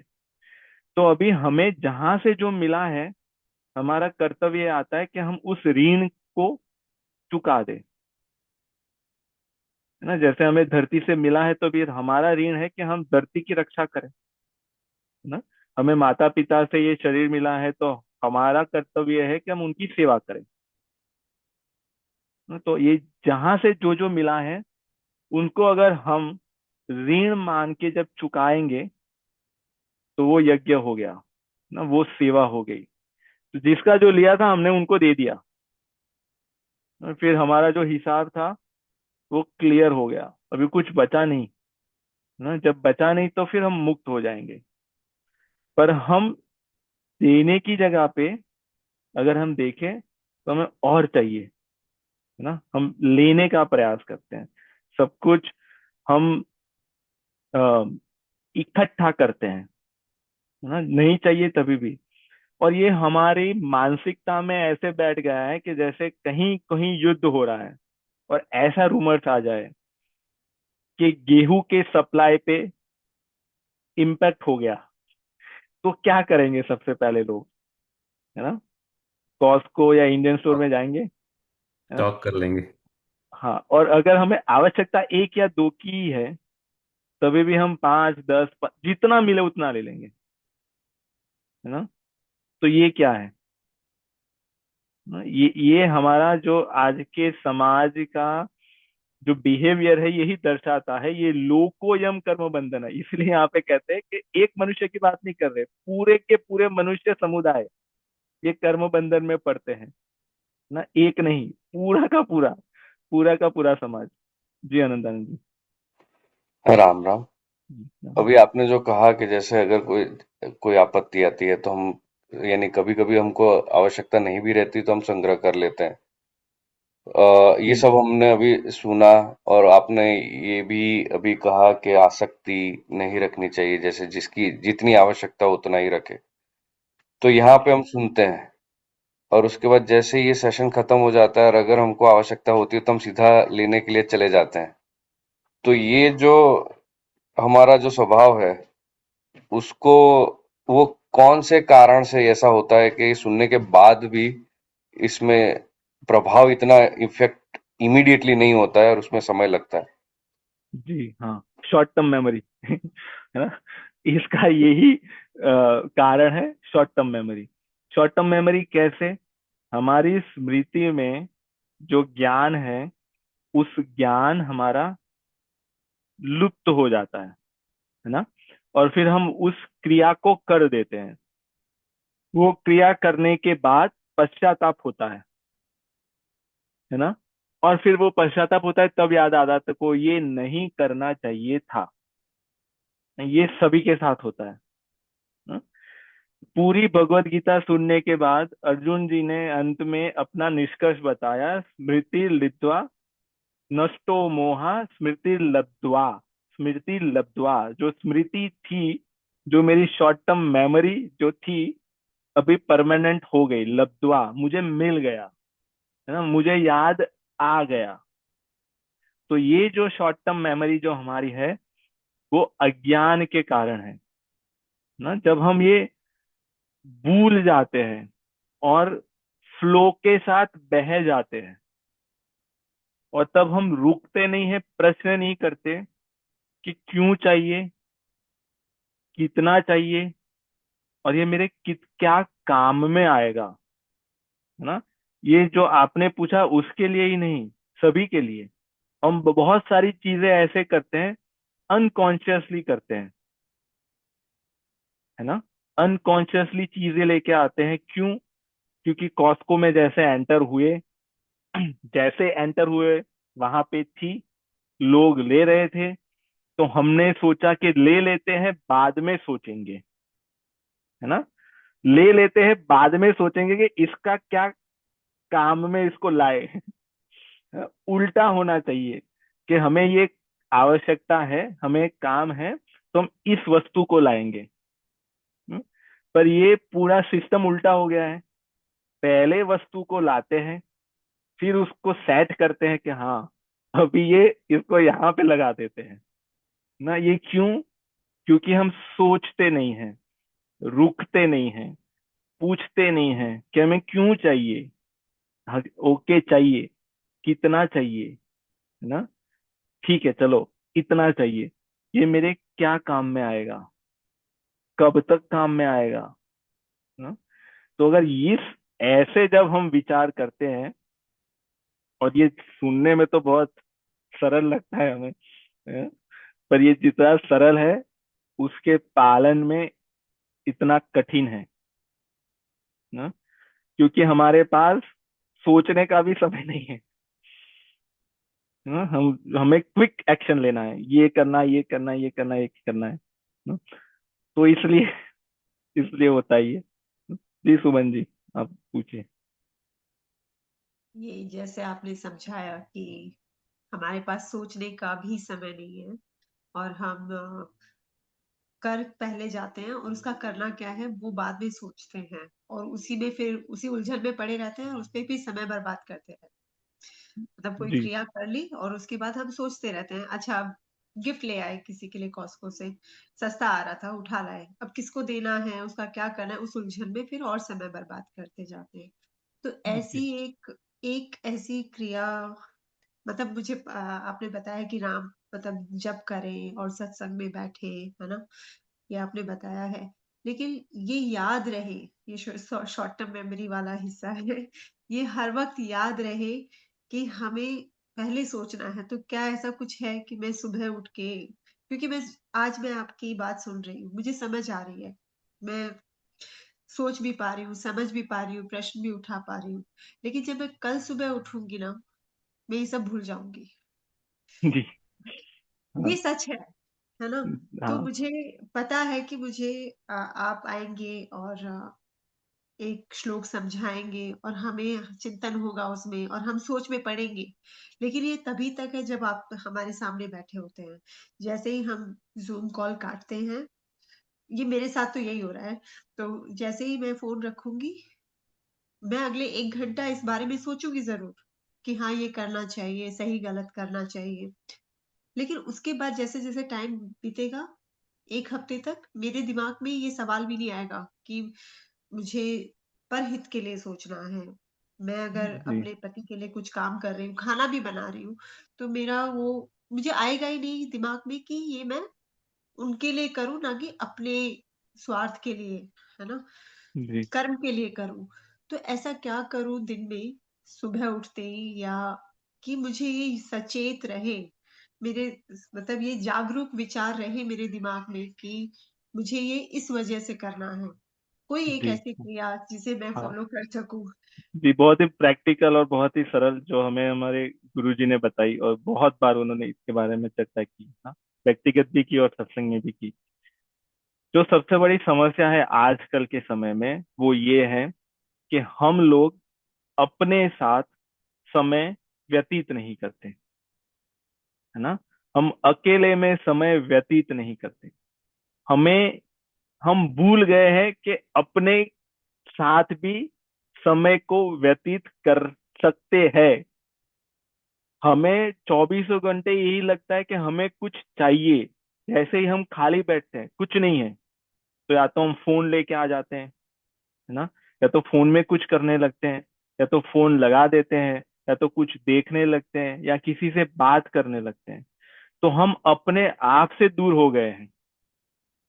हमारे लिए सबसे अच्छी कंपनी कौन होनी चाहिए, किसकी होनी चाहिए? अपने आप की, है ना। और हम अपने आप से बोर हो जाते हैं कि हम बोर हो गए, क्योंकि हमारे पास फोन नहीं है, वाईफाई हमारा बंद हो गया, है ना, कोई लोग नहीं है, इलेक्ट्रिसिटी चली गई। हमने बहुत सुना है बड़े लोगों से भी, और छोट अब क्या करें, है ना। छुट्टी हो गई बच्चों की, अब क्या करें, है ना। जैसे कोविड हो गया ना, कोविड का समय बहुत अच्छा था, अगर आप सोचिए, ये समझने के लिए सब जगह पे लॉकडाउन है। कहीं बाहर जाके मूवी नहीं देख सकते, सब जगह पे लॉकडाउन है। लोग इसमें बौखला रहे कि हमारे पास करने के लिए कुछ नहीं है ना। तो हम देखिए, हम अपने आप से ही परेशान है। अगर हम अपने आप से समय को व्यतीत नहीं कर पा रहे, तो आप सोचिए हमें कौन प्रसन्न कर पाएगा। हमें लगता है कि हमें फोन से हम थोड़ा फ्रेश हो जाएंगे, थोड़ा टाइम पास हो जाएगा, इनसे बात कर लेते हैं, इनका ये कर लेते हैं, वो कर लेते हैं। तो हमें अपने आप से, अपने आप में समय व्यतीत करना हम भूल गए, है ना। कुछ समय हमें अकेले में रहना चाहिए। ये है उसका सॉल्यूशन, है ना। अभी इसको कैसे करें? तो इसका एक जो सबसे अच्छा उपाय है, जो हम सब कर सकते हैं, जैसे सुबह उठ के हम अपनी साधना करें, नाम जप करें, है ना। और उसमें भी जैसे नाम जप अगर हम कर रहे हैं, हम दीक्षा मंत्र की बात नहीं कर रहे, हम भगवान के नाम जप की बात कर रहे हैं। अगर हम उसमें ऐसा करें, जैसे अगर आप 15 मिनट के लिए नाम जप कर रहे हो, जोर जोर से करने का प्रयास करें। पहले जब हम जोर जोर से करेंगे, ऐसे सीताराम सीताराम सीताराम सीताराम सीताराम सीताराम, तो हम अपने आप को बचा रहे हैं, है ना। जब हम जोर से बोल रहे हैं तो हम सुन भी रहे हैं और हमारा मन भी उसमें लग रहा है, तो दूसरी चीजें नहीं आ रही। ये हम 15 मिनट के लिए करें ना, और उसके बाद 15 मिनट के लिए बिल्कुल शांत हो जाए, सिर्फ बैठे, है ना। हो सके तो आंखें बंद करें अगर नींद नहीं आ रही है तो, पर प्रयास करें कि उसमें हम ना कहीं आस एक जगह पे अगर हमारा ध्यान लग जाए, एक ही जगह पे ना। अगर कमरे में बहुत सारी चीजें है तो बहुत जगह पे देखेंगे तो विचार आएगा, करे ये पेंटिंग तो वहां से आई थी, ये तो वहां से आया था। वैसे नहीं, एक जगह पे अगर लग जाए और फिर बस अपने आप में वो समय को व्यतीत करें। और उस समय अगर विचार बहुत आते हैं ना, बहुत काम आएंगे, ये बाकी है, वो बाकी है, इसका बिल पे करना है, एक्सेट्रा एक्सेट्रा, उस समय पे ये विचार करें, मैं कौन हूं, है ना। ये दो तीन प्रश्न, है ना। मेरे जीवन का उद्देश्य क्या है, और जीवन में इतना दुख क्यों है। सिर्फ प्रश्न पे चिंतन करें, सवाल पे नहीं, उत्तर पे नहीं, प्रश्न पे चिंतन करें। क्योंकि जितने उत्तर है हमारे अंदर पड़े हैं, है ना, उसको हम एक्सेस नहीं कर पा रहे। क्यों? क्योंकि हम अपने आप से मिलते ही नहीं है, है ना। जब हम अपने आप से मिलेंगे नहीं तो हमारे अंदर जो उत्तर पड़े हैं हमारे सारे समस्याओं के, वो हमें कैसे मिलेंगे ना। तो हो सके तो हमें दिन में 15 मिनट नाम जप, और उसके तुरंत बाद एकांत में शांत रह के अपने आप समय को व्यतीत करना चाहिए। और ये प्रश्न पे चिंतन करना चाहिए कि मैं कौन हूं, है ना, मेरे जीवन का उद्देश्य क्या है, और जीवन में इतना दुख, समस्या, conflict, challenges, struggles, hustle tussle, etcetera etcetera, ये क्यों है। बस, है ना, ये प्रश्न हम अपने आप से पूछ रहे हैं। अभी हम सॉल्यूशन पे नहीं जा रहे, हम उत्तर पे नहीं जा रहे, हमारा ध्यान सिर्फ प्रश्नों पे है। अगर हम अपने आप से दृढ़ता से जब ये प्रश्न पूछेंगे, तो फिर उसका जो आप जो कह रहे हो, वो सदैव चिंतन में रहना, है ना, वो सदैव ध्यान में रहना, वो बातें आने लगेगी, है ना। तो ये करना चाहिए। और दूसरा, जब यहां से जब हम बाहर निकले तो हम संसार का इतना ही एक्सेस करें जितनी हमें आवश्यकता है ना। उसमें सब कुछ आ गया, जैसे फेसबुक में इतना ही जाए जितनी उसकी आवश्यकता है ना। किसी को फोन पे बात करते हैं तो काम होता है कभी कभी 2 मिनट का, और फोन चलता है 20 मिनट का, है ना। तो वो 18 मिनट का जो आया, वो हमारी आवश्यकता नहीं थी, पर हमारे वो मन में वो सारी चीजें बैठ गई, है ना। वो हमें हमारे आप से, अपने आप से दूर लेके जा रही है ना। तो जितनी आवश्यकता है उतनी ही फोन पे बात करें। मतलब ये सब्जेक्टिव है, पर हम अपने हिसाब से सोच सकते हैं। जैसे जॉब पे कुछ लोगों का ऐसा स्वभाव होता है कि उनके जॉब पे सब लोग उनको जानते हैं, उनकी टीम में है नहीं है, सब लोग उनको जानते हैं, है ना। तो हम संबंध भी जो बना रहे हैं संसार में, वो भी हम सोच के कितना बनाए, क्यों बनाना है ना, हमारा उद्देश्य, क्योंकि सब में ये क्यों आना चाहिए, हमें क्यों करना है ना। ये कहीं हमें किसी किसी से हमें अपने आप को इंट्रोड्यूस करवाना है, क्यों करवाना है ना? क्योंकि ये सारी चीजें एडअप हो रही है ना। ये जो भी फ्री में मिल रहा है, जो भी फ्री में मिल रहा है, वो फ्री नहीं है। वो हमारी कुछ मेंटल कैपेसिटी को ब्लॉक कर रहा है, वो हमें ले रहा है, इंप्रेशंस पड़ रही है हमारे ऊपर, है ना, संस्कार पड़ रहे हैं। ऐसे ही घूमने जा रहे हैं, क्यों जाना है ना। सबके पीछे जब हम ये क्यों लगाने का आरंभ करेंगे, तब फिर हमें अंदर से ये जो पद्धति जिसकी बात की, हम 15 मिनट नाम जप करें जोर जोर से, और उसके बाद 15 मिनट एकांत में रहे, शांत रहे, है ना, कुछ ना सुने, कुछ ना कहे, बस अपने आप में है। और ये हम ये भी कर सकते हैं, जैसे कोई लोग जॉब पे जाते हैं गाड़ी में, है ना।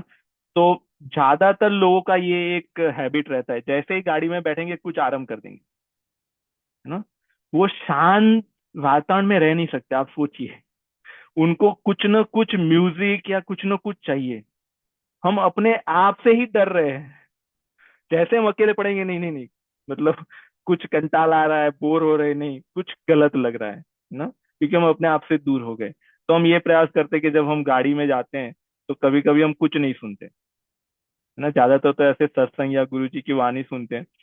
पर अगर नहीं सुन रहे हैं, कभी कभी ऐसे लगता है कि नहीं, सुन लिया, जा रहे थे तब सुना, आते वक्त नहीं सुनेंगे, बस बैठेंगे, है ना।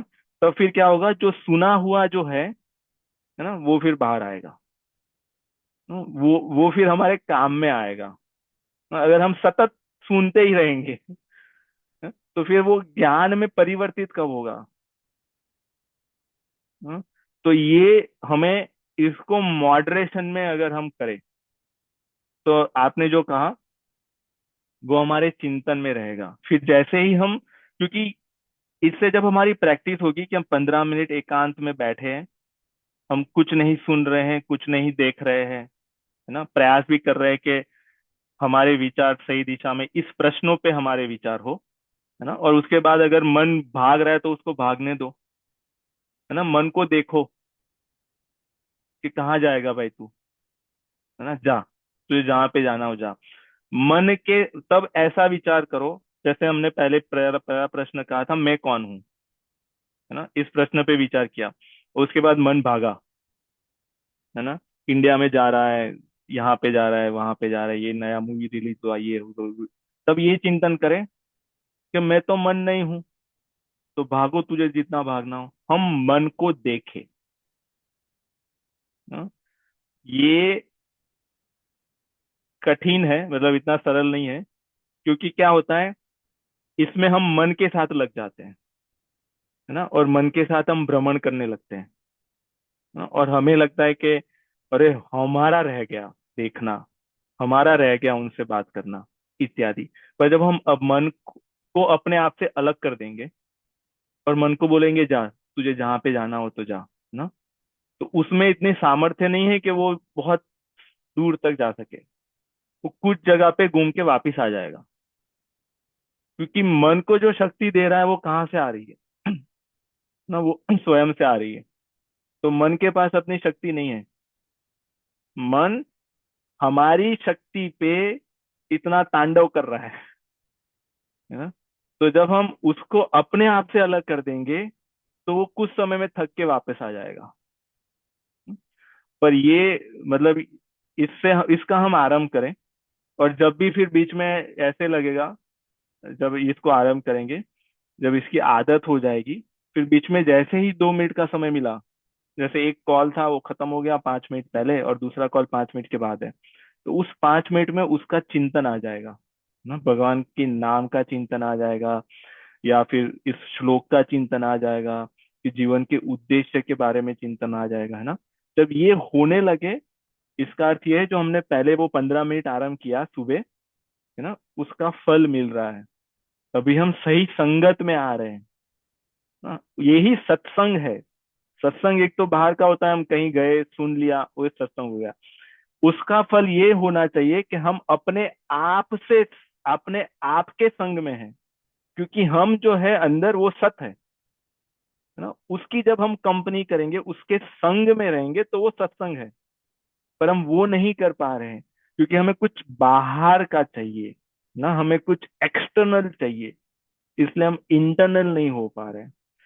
तो अगर इस उपाय से अच्छा लगेगा, है ना, हो सकता है कि अगर ऐसे आप 1 2 3 वर्ष करो तो आपके कुछ फ्रेंड कम हो जाए, क्योंकि उनको लगेगा अरे ये तो पता नहीं कौन सी दुनिया में रहते हैं, इतना पहले तो 2 2 घंटे हम फोन पे बात करते थे, अभी तो कम करने लगे, पहले हमारे बहुत पिकनिक होते थे, गेट टुगेदर होते थे, कम होने लगे, हो सकता है ना, इसका ये अच्छा रिजल्ट कहे या जो भी आप समझे, पर ये हो सकता है जब हम, आप अपने आप से जब समय व्यतीत करने लगोगे ना, फिर आपको ये पता चल जाएगा कि ये जो बाहर के जो लोग हैं, या जो भी चीजें हैं उसमें फिर आप डिफरेंशिएट करने लगोगे कि नहीं नहीं, ये इसको छोड़ देते हैं, चलो ये ठीक है, ये इसको ये कर लेते हैं ना।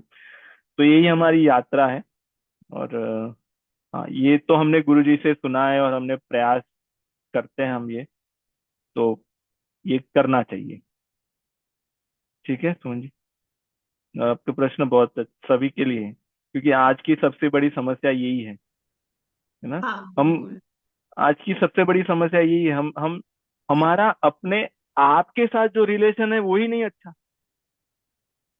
ना। और उसका ही दुष्प्रभाव बाहर जितने रिलेशन है उसमें पड़ता है। अगर जो अपने आप में ही संतुष्ट नहीं है, खुश नहीं है, वो किसी और को कैसे खुश रख पाएगा, है ना। ये जितने भी ब्रेकअप्स और जो भी चीजें हो रही है संबंधों में, उसका एक कारण यही है कि व्यक्ति अपने आप से दूर हो गया, है ना? जो अपने आप से संतुष्ट है, फुलफिल है, कंटेंट है, जिसको अपनी कंपनी अच्छी लगती है ना, उसका सभी के साथ संबंध बहुत अच्छा होगा। वो सभी को प्रेम करेगा, सभी की सेवा करेगा। तो हम आप अपने आप को अपना मित्र बनाए, है ना? फिर बाहर जितने भी फ्रेंडशिप है वो अच्छी हो जाएगी। हाँ जी। तो ये करना चाहिए जी। आप पूछिए अनंत आनंद जी, बस बताइए। राम राम। जी आपने जो कहा ना कि जैसे हमारा ध्यान भटक जाता है, हम कभी कभी फेसबुक में लग जाते हैं, कहीं कहीं हमारा कुछ ना कुछ काम चलता रहता है। तो गुरुजी जो कहते हैं कभी कभी कि हम ये भी एक चीज कर सकते हैं क्या, जैसे हम कोई सेवा करें तो जी। हमारा जो समय इसमें जा रहा था वो उसमें जाएगा, तो हमारी शुद्धि होती रहेगी दिन ब दिन।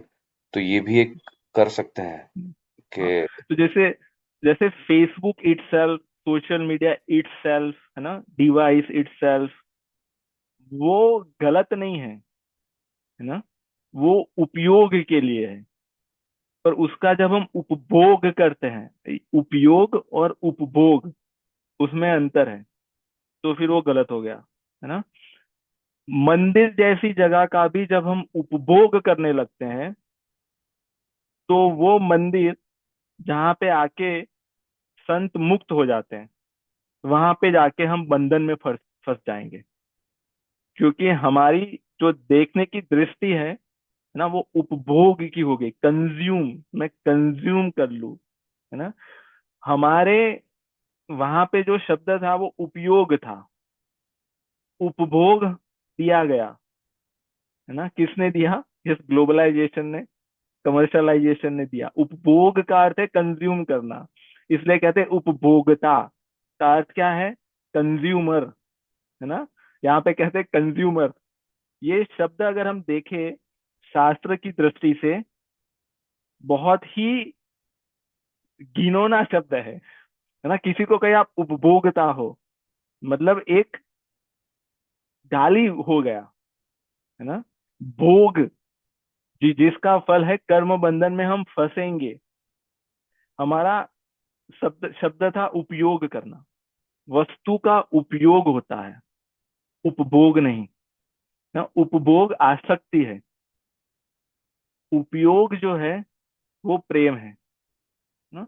जब हम फूल का उपयोग करेंगे और फूल का उपभोग करेंगे ना, फूल का जब हम उपयोग करेंगे तब फिर उसकी सुगंध लेंगे, उसकी हार बनाएंगे ना, भगवान को अर्पित करेंगे, संतों को अर्पित करेंगे। वो जो माला जब उतारी दी जाएगी, तब उसको फिर गार्डन में या खेत में कहीं यूज करेंगे, है ना। तो वो उपयोग हो गया। उपभोग क्या है? ये जितने भी फ्लावर्स हैं, उन सबको मैं एक्वायर कर लेता हूँ, उन सब से मैं परफ्यूम बनाऊंगा, और उस परफ्यूम को मैं ऊंचे भाव में उपभोक्ता को बेचूंगा, है ना। ये हो गया कंज्यूम करना सारी। तो ये ऐसे हम देख सकते हैं। तो हमारा तो उपयोग, अगर हम फेसबुक का उपयोग कर रहे हैं तो वो हमारे लिए सेवा है, क्योंकि हम सेवा के लिए फेसबुक में जाना पड़ सकता है। सेवा के लिए हमें फोन भी चाहिए, है ना। सेवा के लिए हमें सोशल मीडिया भी चाहिए। तो अगर उसके प्रति हमारी दृष्टि उपयोगिता पे है, तो फेसबुक से हमारा कल्याण हो सकता है। है ना, क्योंकि हम सेवा कर रहे हैं और वो सेवा के लिए माध्यम बन रहा है हमारी सेवा के लिए, है ना। और अगर उपभोगिता की है तो फिर हमें मंदिर भी नहीं बचा सकता, है ना, और दाम भी नहीं बचा सकता, क्योंकि हम उपभोग की दृष्टि से वहां पे गए। तो वही बात है, हमारे अंदर भाव क्या है ना, उससे चीजें, क्योंकि भगवान ने संसार में सब कुछ दिया है। अच्छी चीजें भी दी है, बुरी भी दी है। बुरी इसलिए है क्योंकि अगर हमारी दृष्टि बुरी है तो वस्तु हमारे लिए बुरी है ना। जैसे चाकू बुरा भी है, अच्छा भी है। अगर हमारी दृष्टि बुरी है तो चाकू से अपनी भी हानि हो सकती है और दूसरे की भी हानि हो सकती है ना।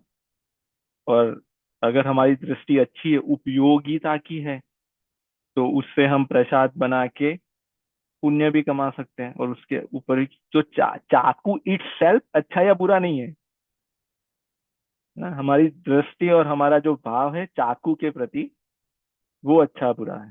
तो ऐसे संसार में वस्तुएं है, अच्छी या बुरी नहीं। भगवान ने ऐसी नहीं बनाया कि मैं घोड़ा बना रहा हूँ, घोड़ा अच्छा है और गधा बुरा है ना। गधे की अपनी उपयोगिता है, घोड़े की अपनी उपयोगिता है। जी तब हाँ वैसे। जी धन्यवाद। कविता जी। सो मेरे दो दो प्रश्न हैं। एक तो आपने बताया कि प्रश्न का चिंतन करें, तो हम लोग प्रश्न का चिंतन करते हैं तभी आंसर ढूंढने के लिए ही प्रश्न का चिंतन करते हैं ना, तो आपने वो अर्थ से कहा कि आपका कोई नहीं, दूसरा मैंने ये मीनिंग है? कहा कि प्रश्न को समझने के लिए प्रश्न का चिंतन करें, है ना। जैसे अगर मैं सपन जी को कहूँ, सपन जी आप कौन हो, हाँ, तो ये तो प्रश्न आया। अभी उस प्रश्न को सपन जी ने एज इट इज ले लिया कि मैं कौन हूं, तो वो तुरंत बता देंगे हाँ मेरा नाम सपन है, हाँ? तो नहीं, क्या हम प्रश्न को समझ रहे हैं? जब हम पूछ रहे हैं मैं कौन हूं, वहां पे रुके ना, कोई जल्दबाजी ना करे। वहां पे मैं, एक एक शब्द को पकड़े, मैं कौन हूं, है ना। मैं, तो वहां से ही मैं में ही रह रहे, मैं कौन हूं। तब हम प्रश्न पे रहेंगे, क्योंकि अगर हम प्रश्न ही नहीं समझेंगे, जैसे स्कूल कॉलेज में होता था, है ना, प्रश्न पूछा गया है तो हमें तो यही सिखाया गया, और आप सभी हम सब यही सिखाया गया, पहले प्रश्न को ध्यान से पढ़ो, है ना, तभी तो हम उत्तर दे पाएंगे। नहीं तो कुछ भी लिख के आ जाएंगे, क्योंकि पेपर ही भरना है, तो हम कुछ भी लेके आ जाएंगे। तो जब हम प्रश्न पे इनफ समय व्यतीत करते हैं तो फिर हमें समझ में आ जाता है, अरे हाँ ये तो ये पूछ रहे ना। तो प्रश्न का चिंतन मतलब प्रश्न का चिंतन, वो क्या क्या रहा है, मैं कौन हूँ। उसमें फिर अगर आप और चिंतन करने का भी प्रयास कर सकते हैं, क्या इसमें इसकी बात मेरे नाम की बात कर रहे हैं ना, मेरी जाति की बात कर रहे हैं, मेरी लास्ट नेम की बात कर रहे हैं। तो फिर आपको अंदर से और चीजें आएगी, क्योंकि ये नाम तो मुझे दिया गया है ना। पहले मेरा नाम नहीं था, क्या मैं नाम के साथ पैदा हुआ था? नहीं, ये नाम बाहर से मिला। तो मतलब जो मिला है वो तो मैं नहीं हूं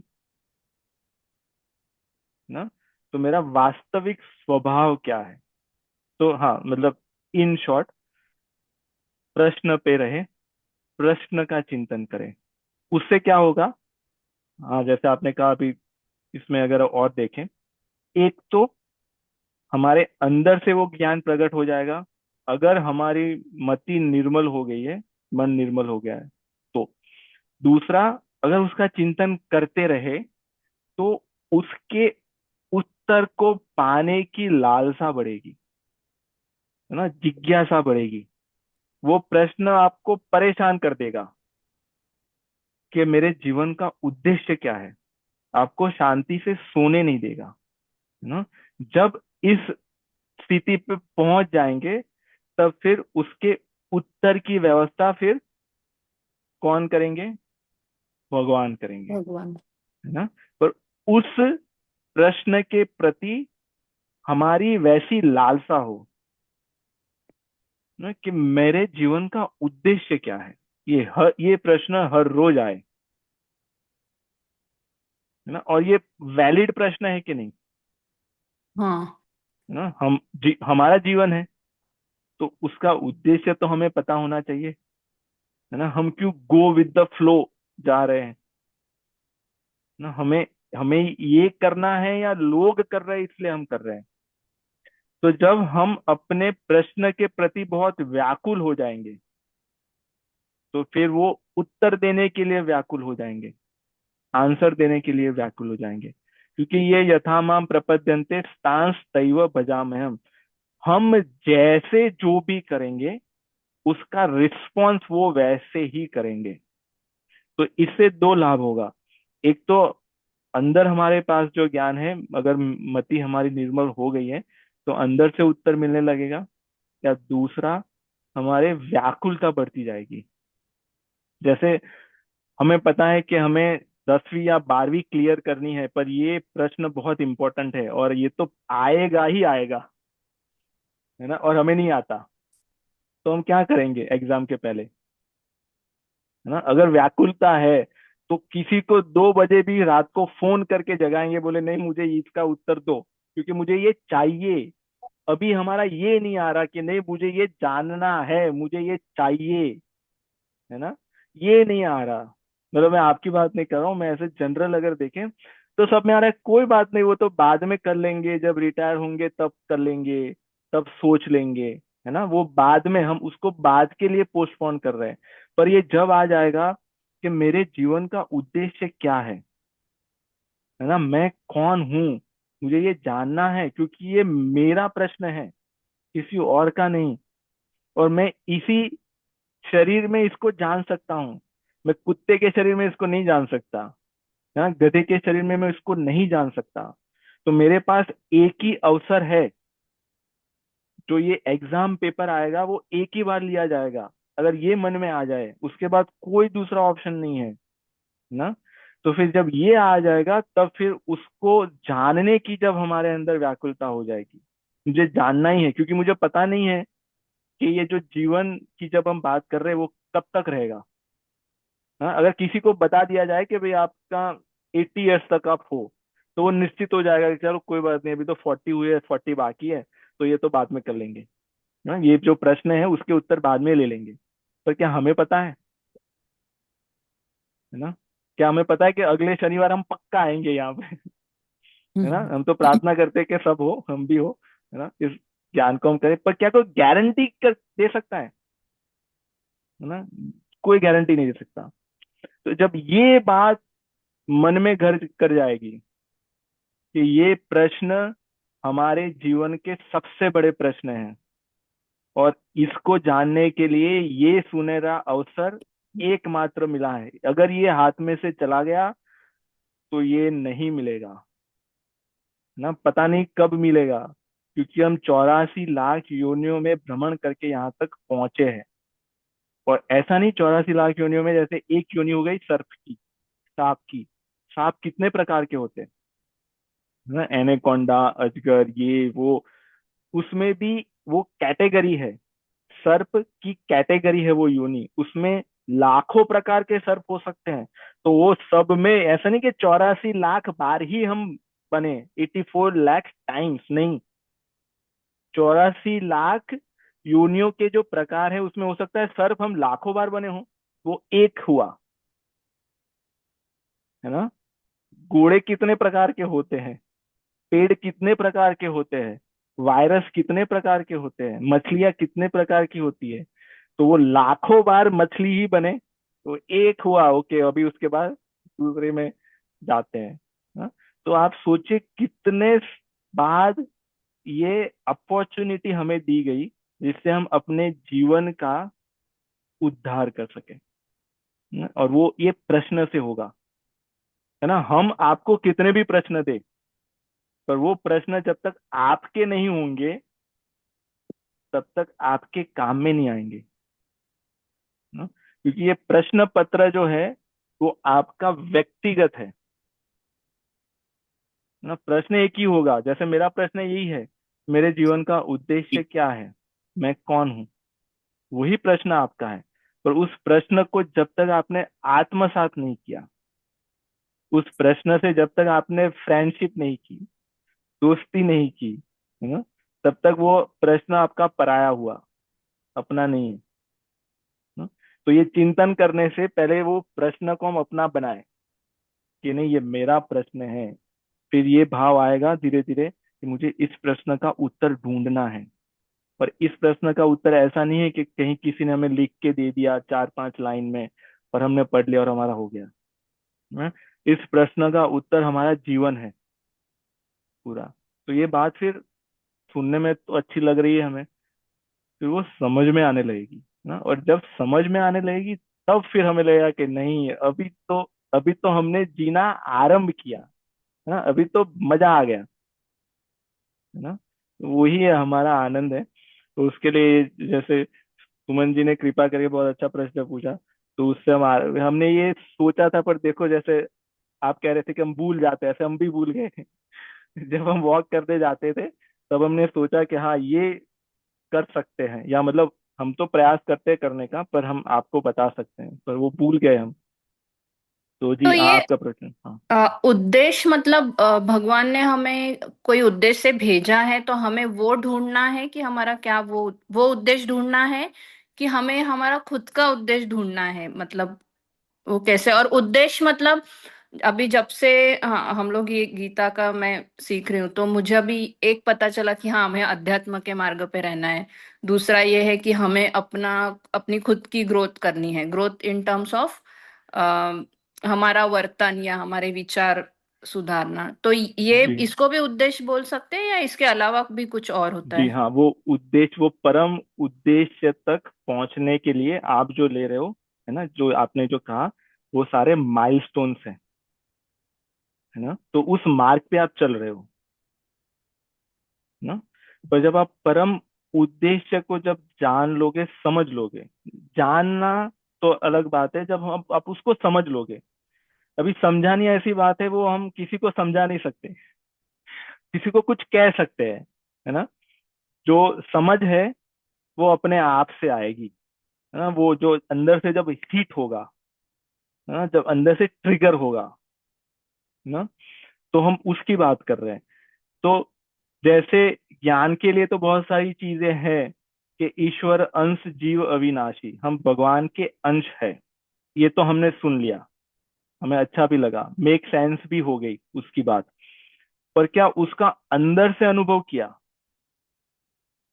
है ना। क्या हम भगवान के अंश है, ये तो है, इसको प्रूव करने की आवश्यकता नहीं है। पर क्या उसका अनुभव हुआ ना, वो कैसे होगा? इस चिंतन से होगा, ना? इस साधना से होगा। उसका कोई भी रास्ता नहीं है। तो जीवन का उद्देश्य हम कहने के लिए, अगर हम कह दे आपको कि जीवन का उद्देश्य है भगवान की प्राप्ति करना, मेक सेंस हो गया, अच्छा भी लगा। और हमने ये भी सुन लिया कि हाँ ये भी वही कह रहे थे, यहाँ पे भी वही लिखा है, वहां पे भी वही लिखा है, तो ये सही है। सही तो है कि हमारे जीवन का उद्देश्य है भगवान की प्राप्ति करना, ठीक है। पर क्या इसका अनुभव हुआ? क्या ये समझ में आ गया, है ना। भगवान की प्राप्ति करना में भी आप देखो, भगवान कहाँ, कौन भगवान, कैसे भगवान, कहाँ है भगवान, है ना। प्राप्ति, प्राप्ति का अर्थ क्या है ना? प्राप्ति करना ऐसा नहीं कि भगवान आके हमारी गोद में बैठ जाएंगे या हमें उनकी गोद में ले लेंगे, क्या वो प्राप्ति है ना। ये जब हम प्रश्नों को सोचेंगे तो वो प्रश्न और प्रश्न को लेके आएंगे ना। और जो वैसे जब प्रश्न उठेंगे हमारे मन में धीरे धीरे, फिर ये दूसरी सारी जो चीजें चल रही है कि ये नई मूवी रिलीज हो गई, वो ये खरीद के आ गए, हमारा ये बाकी रह गया, ये जो संसार को पाने के लिए, या जो प्रपंच की बातें, या किसी की निंदा की बातें, किसी की किसी से ईर्ष्या इत्यादि इत्यादि, वो सारी जगह पे ये आ गई, है ना। कि हमारे जीवन का उद्देश्य क्या है? अगर हमारे जीवन का उद्देश्य भगवान की प्राप्ति है तो हम कैसे भगवान की प्राप्ति करेंगे, है ना। फिर दूसरे प्रश्न आएंगे, कौन से भगवान, एक है या बहुत सारे हैं, सगुण भगवान या निराकार निर्गुण भगवान, है ना। वो ये काम के प्रश्न अभी आ रहे हैं, है ना, ये काम के प्रश्न आ रहे हैं। तो ये काम के जब प्रश्न आएंगे तब काम के हमें उत्तर मिलेंगे। नहीं तो प्रश्न हमारे यही आ रहे हैं, जैसे जब हम मंदिर में जाते हैं या किसी सत्संग में जाते हैं, वहां पे भी हम, वहां पे जो संत होते हैं, गुरु होते हैं, अगर वहां पे भी हम यही प्रश्न पूछ रहे हैं कि बहुत जॉब की समस्या है, आप कुछ करिए हमारी जॉब ठीक हो जाए ना। ये प्रश्न गलत नहीं है, पर ये काम का नहीं है ना। जो हमें वो चाहिए, वो परम उद्देश्य की प्राप्ति करनी है, उसके लिए ये काम का नहीं है। क्योंकि जॉब हमारी परमानेंट थोड़ी है, टेम्पररी है। अगर उनके आशीर्वाद से हमारी जॉब हो भी जाएगी तो क्या, है ना, फिर क्या, वो चली जाएगी या हम चले जाएंगे, है ना। अगर वो रहेगी भी तो हम चले जाएंगे, रिटायर्ड हो जाएंगे। तो हम जॉब के लिए ये जो प्रश्न उठा के अपने मन को ब्लॉक कर रहे हैं, है ना, वो तो ऐसे भी मिलेगी हमें। तो हम ये कहने का प्रयास कर रहे थे कि जब हमारे मन में, क्योंकि कुछ ना कुछ विचार तो मन में चलते हैं, है ना। मन किसी का खाली तो नहीं होगा, पक्का चलते हैं हमारे मन में विचार, है ना। कैसे चलते हैं मन में विचार? जॉब को लेके चलते हैं, इन्वेस्टमेंट को लेके चलते हैं, है ना, बच्चों की एक्टिविटी को लेके चलते हैं, बच्चों की पढ़ाई को लेके चलते हैं। उसमें भी फिर वो विचार चिंता में कब परिवर्तित हो जाते हैं वो भी नहीं पता चलता, कि इनको इस कॉलेज में एडमिशन मिलेगा कि नहीं मिलेगा, है ना। ये प्रश्न करने से क्या लाभ होगा, है ना। ये विचार करना चाहिए कि हाँ, इनको अच्छी जगह पे कॉलेज में एडमिशन मिल जाए, है ना, ये हमारा कर्तव्य है। पर मिलेगा तो नहीं मिलेगा तो फिर क्या होगा, उनके बेटी को तो मिल गया या उनको मिल जाएगा, हमें ये सारी बातें हैं, ये संसार की चिंता की ओर ले के जा रही है ना। और ये हमारा मन उसमें बह रहा है ना। उन्होंने हमें ये कहा था, फिर हमें बुरा लग गया, उनको ऐसा नहीं करना, ये ऐसी बहुत सारी चीजें। यहाँ पे जो लोग हैं उनकी बात नहीं करो, ऐसे आप जनरली देखें, यही सबके मन में यही सारी चीजें चल रही है। हम्म? तो यही अगर चीजें चलेंगे तो जो सोचेंगे वैसा होगा, है ना? ये पक्का है। हाँ? ये नियम है। जो विचार हमारे होंगे, जो जैसी सोच हमारी है, वैसे वैसे अवसर हमारे सामने प्रकट होते हैं। हम्म?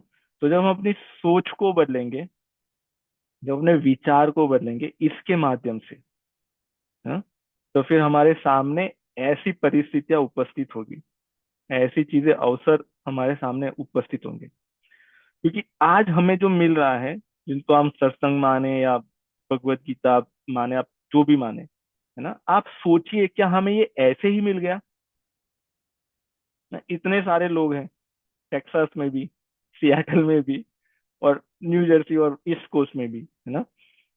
कितने लोग, उनको ऐसा अवसर मिला है जहां पे हम ऐसी चर्चा कर सके। सोचिए आप ना, तो आपको क्यों मिला? ये भी प्रश्न आना चाहिए, ये भी अच्छा प्रश्न है ना। हमें ही क्यों मिला? हमने क्या उसके लिए कुछ पे किया था ना? ये पैसे से नहीं मिलता, या फिर हमें, ये हमारे बहुत बड़े, हमारे काका जी है, वो बहुत बड़े नेता है, उन्होंने कुछ सिफारिश, रेफरेंस दे दिया था इसलिए हमें मिल गया, है ना। उससे भी नहीं मिलता ये। या फिर हमारा हमारा ये लास्ट नेम है, उससे हमें मिल गया, नहीं। हम्म?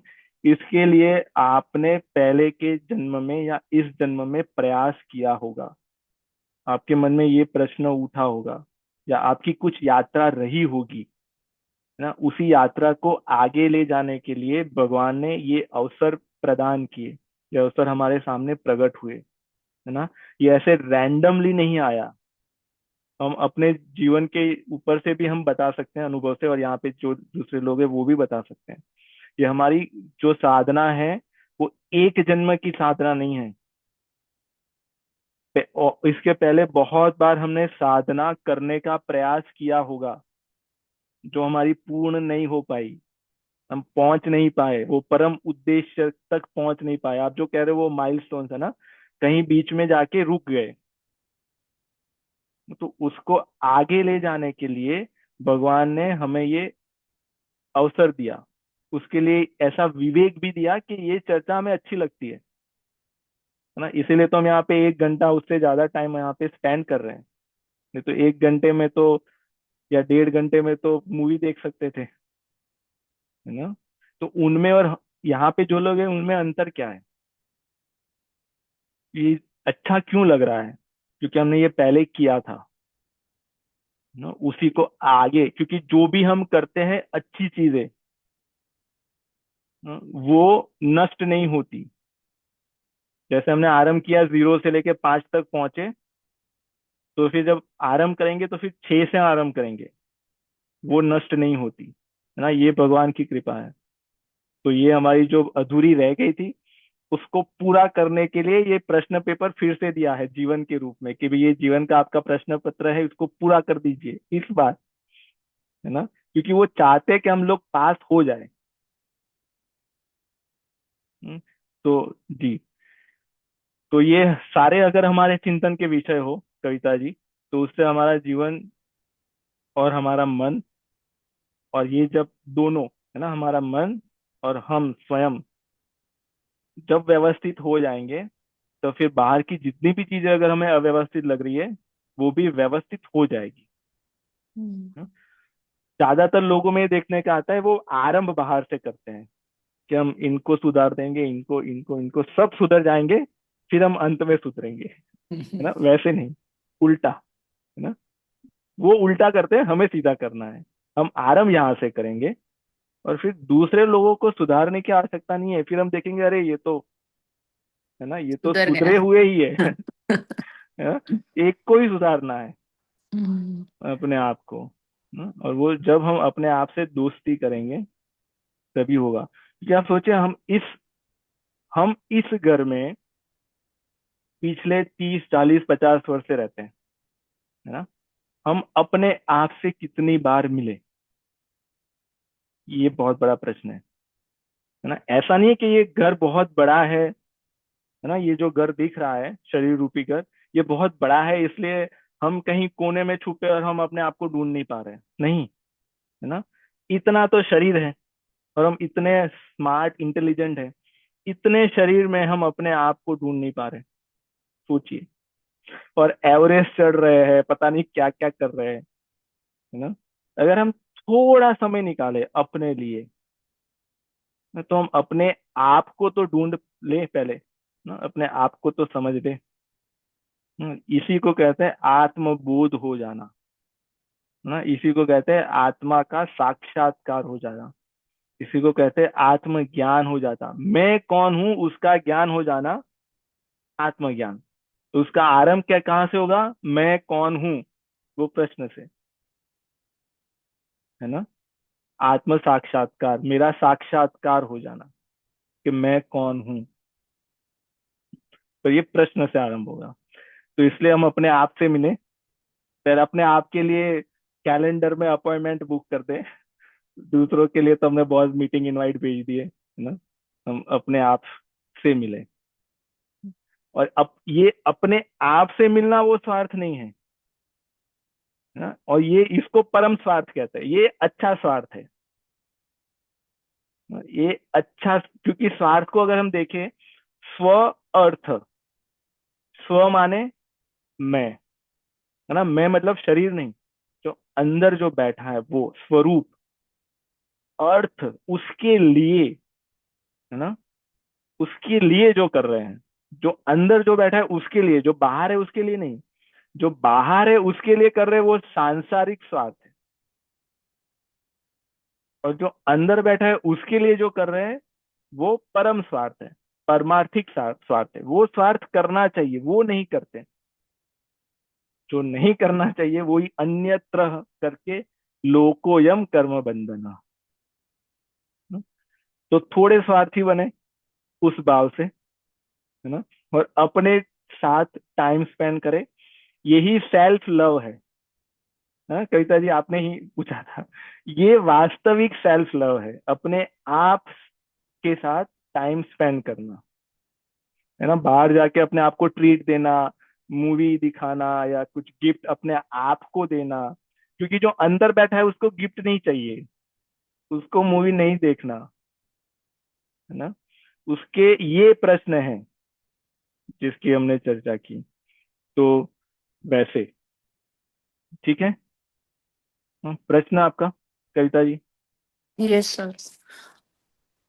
और एक जो दूसरा प्रश्न ये था कि आपने बताया कि धीरे धीरे आप लोगों से डिस्कनेक्ट होते हो, तो फिर उस टाइम ऐसा नहीं होगा कि फिर अ, कभी एक पॉइंट पे हम लोग अकेले पड़ जाएंगे या कुछ हमें किसी का हेल्प नहीं मिलेगा, क्योंकि लोग तो अकेले क्यों ऐसे नहीं? ही मतलब ऐसे ही चलता है ना कि हम लोग कनेक्टेड रहेंगे तो ही हम लोग हाँ जी। एक हाँ, तो दूसरे को इसमें हेल्प ऐसा कर। ऐसा नहीं है कि हम लोगों को छोड़ देंगे, है ना, या हम जबरदस्ती कमरे में बंद कर देंगे और बाहर लगा देंगे कि कविता जी आपसे 5 वर्ष तक नहीं मिलेंगे, है ना। वैसा नहीं है, वैसे डिस्कनेक्ट होने का नहीं। जब हम अपने जीवन में विचारों का परिवर्तन करेंगे, है ना, जब हम अपने भाव का परिवर्तन करेंगे, जब हमारे जीवन की प्रायोरिटीज जब चेंज होगी, तो फिर हमारे जीवन में वैसे लोग आएंगे जो उस भाव के हैं, अच्छा। है ना। और जो दूसरे भाव के हैं, ऐसा नहीं आपने उनको छोड़ दिया, वो अपने आप चले गए। हाँ? नहीं जैसे मतलब जो, एक डिस्कनेक्शन होता है ना कि उतना अटैचमेंट नहीं रहता है, फिर धीरे धीरे फिर हमें क्योंकि हम हमारा डायरेक्शन कहीं और हो जाता है, तो उस जी, हिसाब से। जैसे अभी आप कॉलेज में जब हम सब थे तब हम बहुत मूवी देखते थे, है ना, ऐसे एग्जाम्पल के लिए। तब हमारे ग्रुप में कैसे लोग होते हैं? मूवी देखने वाले, है ना। हमारी चर्चा क्या होती है? मूवी की, है ना। फिर आपके जीवन में कुछ परिवर्तन आ गया और आपने मूवी देखना बंद कर दिया क्योंकि आपको मूवी से अच्छी कोई चीज मिल गई, तभी तो आप छोड़ोगे।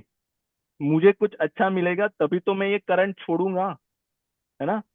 सही है कि गलत है? हम्म, है सही ना। है हाँ। तो आपने उससे अच्छी चीज पकड़ ली, पर आपके साथ जो मूवी देखने वाले लोग थे, उनको उस अच्छी चीज नहीं पता कि इसमें मूवी से भी अच्छा रस है ना। तो वो लोग क्या करेंगे? वो तो अपना वो चालू लोग। रखेंगे, हम्म। है ना, वो लोग चालू रखेंगे। पर आप उससे अपग्रेड हो गए, आप उसके ऊपर चले गए, है ना। तो आपने नहीं छोड़ा उनको, वो छूट गए ना। अभी आपने उन उन वो छूट गए क्योंकि आपको अच्छी चीज मिल गई। अभी उसमें ऐसे मन में आए कि नहीं नहीं, अरे, पर वो लोग, है ना। तो उसका अर्थ ये हुआ कि हमने वो जो अच्छी चीज मिली थी उसका अभी तक अनुभव नहीं किया, इसलिए हम्म। हमारी आसक्ति अभी भी वहां पे है। अभी भी हमें ये लगता है कि नहीं, ये लोग या ये जो वस्तुएं या क्रिया जो कर रहे थे, वो हमारे लिए काम की है, क्योंकि अभी हमने जो नई वस्तु या अपने आप को कल्याण के मार्ग पे लगाया या अपने आप को अपग्रेड किया, है ना, उसका महत्व अभी तक हमारे समझ में नहीं आया, है ना? इसलिए हमें ऐसे लग रहा है कि हम डिस्कनेक्ट हो गए, है ना। पर वैसे भी जो लोग जो जिसको भी हम अपना परिवार मानते हैं या ग्रुप मानते हैं या जो भी मानते हैं, क्या वो हमेशा रहेंगे? हाँ, नहीं। हम कितना भी प्रयास करें, है ना। दो फ्रेंड होते हैं, दो क्लोज फ्रेंड होते हैं, साथ साथ में घर लेते हैं, एक की जॉब चली गई या कुछ हुआ, इंडिया जाना हुआ, है ना, तो दोनों ने नहीं छोड़ा एक दूसरे को, पर परिस्थिति ने छोड़ दिया। तो वैसे भी वो तो छूटने वाले हैं, है ना। कोई किसी के साथ नहीं रहने वाला, है ना। सब अपना अपना, जो भी जिसका भी जो होगा, वो अपना अपना करेंगे। तो हमें अपना करना है ना।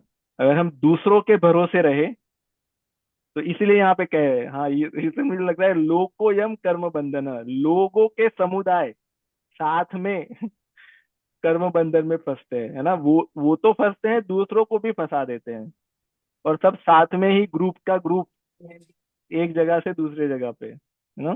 तो हमें ये नहीं सोचना चाहिए, और हम उनके ऐसे द्वेष से या हेट करके या उनकी ईर्ष्या करके कि नहीं नहीं, हम बहुत बड़े हो गए, अभी हम मूवी नहीं देखते, हम भगवत गीता का श्लोक करते हैं, ये भी अहंकार है ना, ये भी ना आए ना। हम अपने आप को उनसे बड़ा माने कि नहीं, आप लोग तो है ना, ये भी हमें कर्म बंधन में फंसाने वाला है। हम उनके लिए प्रार्थना करें कि आपका भी हित हो, आपका भी कल्याण हो, है ना।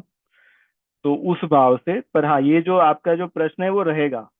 ये प्रश्न कब तक रहेगा? जब तक जिस प्रश्न की हमने बात की उस प्रश्न पे वैसा हमारा चिंतन नहीं हो जाता, तब तक ये सारे प्रश्न रहेंगे। यहाँ पे भी बहुत सारे लोग हैं, उनके भी ऐसे ही प्रश्न थे, पर उनके भी धीरे धीरे धीरे सब सब हो गया ना। तो ऐसे हमें इतनी चिंता नहीं करनी चाहिए ना। और ऐसा नहीं हम समाज से दूर होके कहीं जंगल में जाके फिर हमें कोई जानता है, ऐसा भी कहाँ, ऐसा भी नहीं है। ठीक है कविता जी। जी सुमन जी, आप कुछ थैंक कह रहे यू। थे? जी, तपन जी नहीं, कह बस रहे हैं। मैं ये ऐड करना चाह रही थी कि एक तो जैसे आपने बताया कि क्योंकि हमारा ऐसा कभी योग करने का या साधना करने का प्रयास रहा होगा, इसीलिए हम इस वक्त आपसे जुड़े हैं, है ना? तो जैसे मैं पिछले साल गुरुजी से मिली थी, जहाँ मैं आपसे भी मिली होंगी, मुझे याद नहीं है। लेकिन मिलन और दीपिका के घर पे जब टेक्सास ओ में हुआ था, तब मैं पहली बार जी आई थी। और वो कुछ ऐसा बना, मतलब कि हम तुरंत ही प्लान हो गया और हम वहां पहुंच गए। और जी और मैं मतलब इस कारण हिस्सा बन पाई 2-3 दिन जब प्रवचन हुआ था तो उसका। तो मेरा ये भी एक सवाल था कि अब मैं लगभग 40-43 साल की हूँ।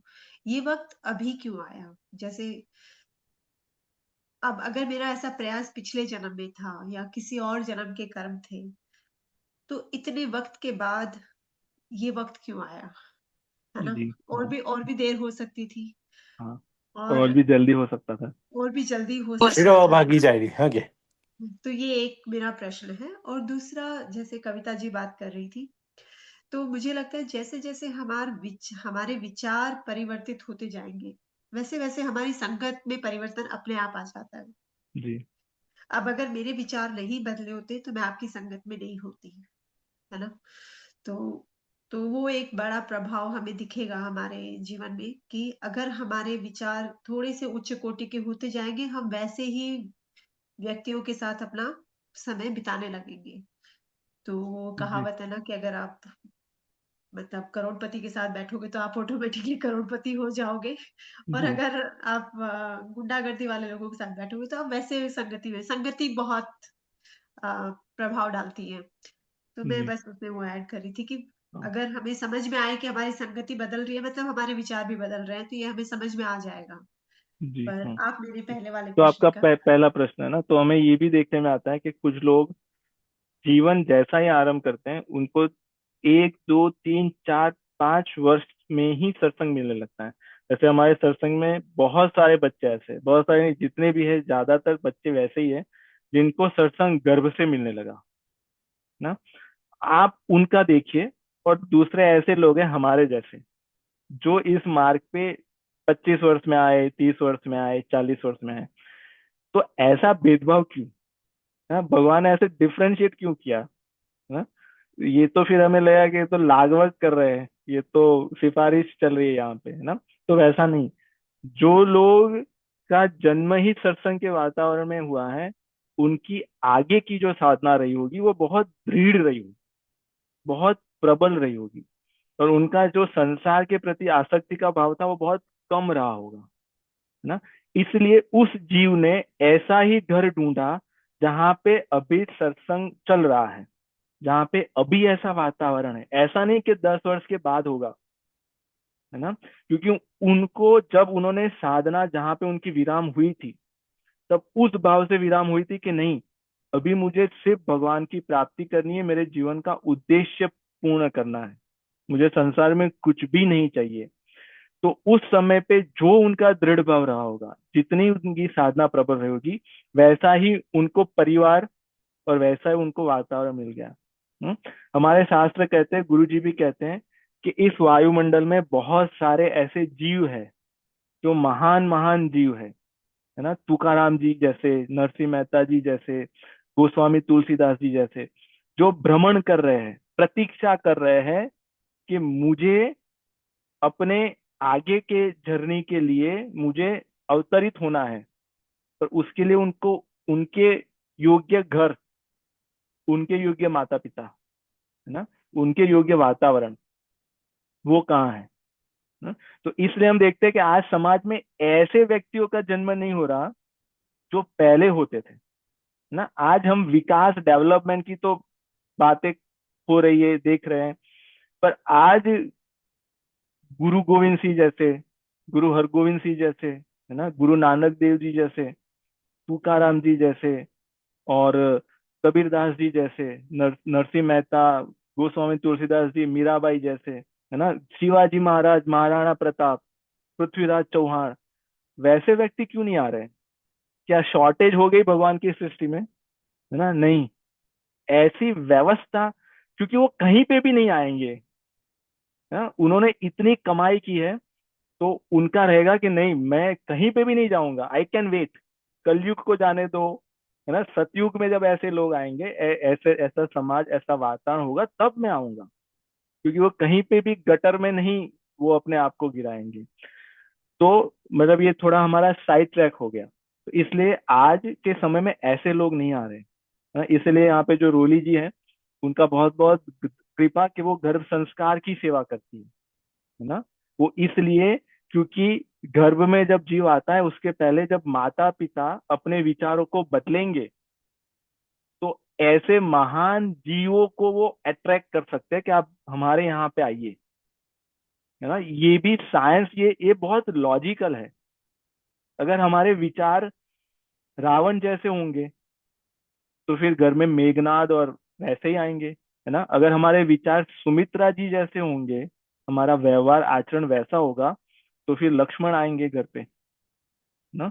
इसलिए अगर समाज का सही से निर्माण करना है, अगर इस दुनिया को बेटर प्लेस बनाना है, तो उसके लिए जो सबसे बड़ी सेवा है, और ये हमने हमें ये रियलाइज हुआ, अनुभव हुआ, वो है गर्भ संस्कार, ना। क्योंकि गर्भ से ही उनको संस्कार देना आरंभ करते हैं, है ना। और गर्भ संस्कार में ऐसा नहीं सिर्फ रिचुअल्स है, ये कि ये रिचुअल्स हो गए हमारे गर्भ संस्कार का ही हो गया, नहीं। ये जो करते हैं, उनको सारी चीजें बताते हैं, जिससे आने वाली पीढ़ी में ऐसे जीवात्माओं को, ऐसे महान जीवों को हम अट्रैक्ट कर सके, है ना। तो अभी हमारा इतने वर्षों के बाद क्यों आरंभ हुआ? क्योंकि हम साधना तो करते थे, पर साधना के साथ साथ हमारी संसार की भी आकांक्षा रही होगी, है ना। हमारी आकांक्षा रही होगी, पहले जन्म में ऐसा हो सकता है कि हम ऐसी जगह पे, ऐसे समाज में हो जहाँ पे इतनी सुख सुविधा हो ना हो, पर हम साधना भी कर रहे हो। तो साधना में भी हमारा मन लगा था, और संसार की सुख सुविधाओं में भी हमारा मन लगा था। तब हमारी ऐसी कामनाएं हुई थी कि नहीं, अगर ये चीजें ऑटोमेटिक हो जाती, ये इतना अच्छा होता, ये इतना अच्छा होता, ये होता, ये होता, है ना, भोजन मिल जाता, सब कुछ। तो उस इच्छा की पूर्ति के लिए पहले भगवान ने ऐसा जन्म दिया कि आप भोग भोगो, क्योंकि हमारी भोग की आकांक्षा थी, है ना। इसलिए ऐसे देश में भेज दिया कि यहाँ पे भोग ही भोग है ना। जो भी आकांक्षा थी, उस इस समय गाड़ी के रूप में, घर के रूप में, और कपड़ों के रूप में, घूमने के रूप में, वो सब पूरी हो गई हमारी, है ना। तो जितनी आकांक्षा की थी, वो जैसे ही पूरी हो गई, है ना, वैसे फिर हमारा जो साधना का जो बल था, हाँ, वो फिर प्रकट हुआ। और फिर उन्होंने ऐसी अपॉर्चुनिटी हमारे सामने प्रेजेंट की। क्योंकि जैसे, हाँ, अभी मुझे अभी ऐसे याद आ रहे, जैसे मिलन जी कह रहे थे कि, या दीपिका जी के, वो मिशिगन से आने वाले हैं या मिशिगन से आए हैं, तो आप ही रहे होंगे, है ना। हाँ, हमारी बात हुई थी। तो उनके और भी मित्र रहे होंगे, जो टेक्सास में भी रहे होंगे, है ना, उसी जगह पे रहे होंगे। हो सकता है वो नहीं आए, है ना, बिल्कुल। क्योंकि उनका अभी और भोग भोगना बाकी है ना।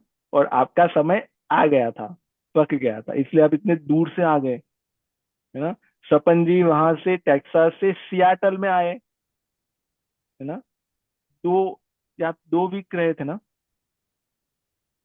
हाँ, 2 वीक तीन सत्संग के वीक लिए, आप सोचिए, 3 वीक, 3 वीक सत्संग के लिए। हमें तो लगता है कलयुग में ये सबसे बड़ा चमत्कार होगा, है ना। और वो जो पूजा जी है, जो अभी नहीं है, वो लोग कनाडा से आए सियाटल सत्संग के लिए, ड्राइव करके 16 घंटे ड्राइव करके आए, है ना। तो ये सब यही प्रमाण प्रदर्शित करता है कि जो साधना जो हमारी रह गई, उसकी पूर्ति के लिए ऐसे अवसर प्रदान करते हैं हमें। तो उसमें यही निर्भर करता है कि उस साधना का बल हमारा कितना दृढ़ था या कितना प्रबल था। जिसका बहुत प्रबल होगा, उनको शुरू से मिल गया, है ना।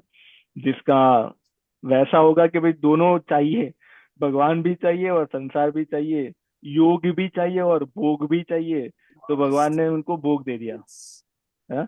और जैसे जैसे विभीषण जी के प्रसंग में आता है, जैसे विभीषण जी को रावण ने लात लगाई, तब उनके मन में प्रश्न आया था, विचार आया था कि अगर मेरा राज्य होता, अगर मैं राजा होता, है ना, तो ये मुझे ऐसे लात नहीं मिलती। और उनको भगवान भी चाहिए थे, तो भगवान के पास गए, तो भगवान तो मिल गए। पर भगवान ने तुरंत सबसे पहले उनका राज तिलक किया। और वो वहां पे जाके कहते हैं, पूर्व प्रथम वासना रही, है ना, मंगल बहन जी, अभी आपको यहाँ से याद हो तो वो भगवान को कहते हैं कि पहले मेरे मन में ऐसी इच्छा कामना वासना थी, पर अभी आपके दर्शन हो गए, अभी मुझे नहीं चाहिए, है ना। तभी भी भगवान ने कहा कि नहीं, तुम्हें लेना पड़ेगा, क्योंकि मेरा नियम है, तुमने जो मांगा है वो तुम्हें मिलेगा। तो उनको कहा कि आपको एक कल्प का राज्य करना है, उसके बाद मेरे धाम में आओगे। तो अभी भी वो राज्य कर रहे हैं ना, तो उनको भी भोग मिला, ध्रुव जी को भी मिला, है ना, प्रहलाद जी को भी मिला। तो ये हमारी जैसी कामना रही होगी, इसलिए हमें भोग मिला। और अभी हम योग के मार्ग पे आए, भगवान के मार्ग में आए, है ना। तो एक जी, हाँ एक जी। इसी इसी पे एक इसी विचार पे एक छोटा सा भाव था। अ, जैसे सुमन जी, आपने बताया कि इसी समय समय क्यों आया, है ना। तो मैं भी कभी पहले सोचता था इसमें कि मेरा समय अभी क्यों आया। तो मुझे ऐसा विचार आया कि जैसे भैया बोलते हैं ना कि विचार करें, प्रश्न के बारे में विचार करें। तो उसमें ऐसा विचार आया कि अगर मुझे कहीं बहुत ज़रूरी काम से जाना होगा तो मेरी माँ मुझे सवेरे किस समय उठाएगी। ना बहुत जल्दी उठा देगी कि मेरी नींद खराब हो जाए, ना बहुत देर से उठाएगी कि मेरा काम छूट जाए। वो सही समय पे जगाएगी।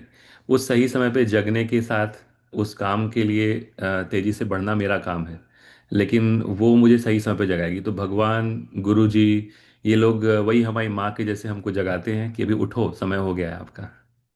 जी, बहुत और अच्छा वो हमारे विचार है। बारे में भगवान हमारे बारे में बहुत सोचते हैं। उनको पता है कि सुमन जी ये कर सकते, ये नहीं कर सकते, है ना। तो आपके सामने, आपको, आपके रुचि के हिसाब से आप सोचिए, मेरा जो इंटरेस्ट है, मेरी रुचि है, मैंने जो मांगा था, मेरे जो डिजायर थे, मेरी जो कामना है, उसके हिसाब से मेरे सामने प्रेजेंट करते हैं, है ना। और उसमें भी फोर्स नहीं करते, उसमें भी पूछते हैं, would you like to try this, है ना, would you like to try satsang. और फिर स्वीकृति हमारी होती है। तो आप सोचिए वो कितने कृपालु हैं हम पे, हमें इतने सारे ऑप्शन उन्होंने दे रखे हैं, है ना। वो अपनी इच्छा हमारे पे नहीं थोप रहे हैं, हमारी इच्छा के हिसाब से वो सृष्टि की ऐसी रचना की है कि वो अवसर हमारे सामने प्रकट हो रहे हैं, है ना। तो जब ये ध्यान हमारा जब जाएगा भगवान पे, तब हमें लगेगा कि वो कितने महान है ना। हमारे में कोई योग्यता नहीं है, हमें पता ही नहीं हमें क्या मांगना चाहिए, क्या सोचना चाहिए, क्या इच्छा करनी चाहिए। तभी भी हम जो भी मांगते हैं उसके लिए वो पूरे ब्रह्मांड की रचना कर देते हैं, है ना। अगर हम थोड़ा और डिटेल में जाए, थोड़ा और डीप में जाए, ये अनंत ब्रह्मांड की रचना किसके लिए हुई? हमारी इच्छाओं की पूर्ति के लिए, है ना। क्योंकि अगर कोई अभी ऐसी इच्छा करे जिसकी पूर्ति इस ब्रह्मांड में नहीं हो सकती, क्योंकि ये ब्रह्मांड बन गया, तो उसके लिए भगवान इतने कृपालु हुए, नया ब्रह्मांड बना देंगे और उसको वहां पे भेजेंगे, है ना। तो जो अपने जनों की इच्छा की पूर्ति के लिए नया ब्रह्मांड बना सकते हैं, नया, नए ब्रह्मा होंगे उसमें, नए नए शिव होंगे, नए विष्णु होंगे, इतने कृपालु है भगवान, ना। हाँ जी, ऐसे ही मेरे साथ एक मैं 10वीं कक्षा में थी, 10th में थी। तो हमारे एक टीचर हुआ करते थे, पंडित जी थे, और वो हिंदी पढ़ाते थे। तो उन्होंने एक दिन क्लास में आके बोला कि मैं बनारस जा रहा हूँ, जिस जिसको भी श्रीमद् भगवत गीता चाहिए आके अपना नाम लिखा दो, और 30 रुपए 50 रुपए जो भी था जमा करा दो।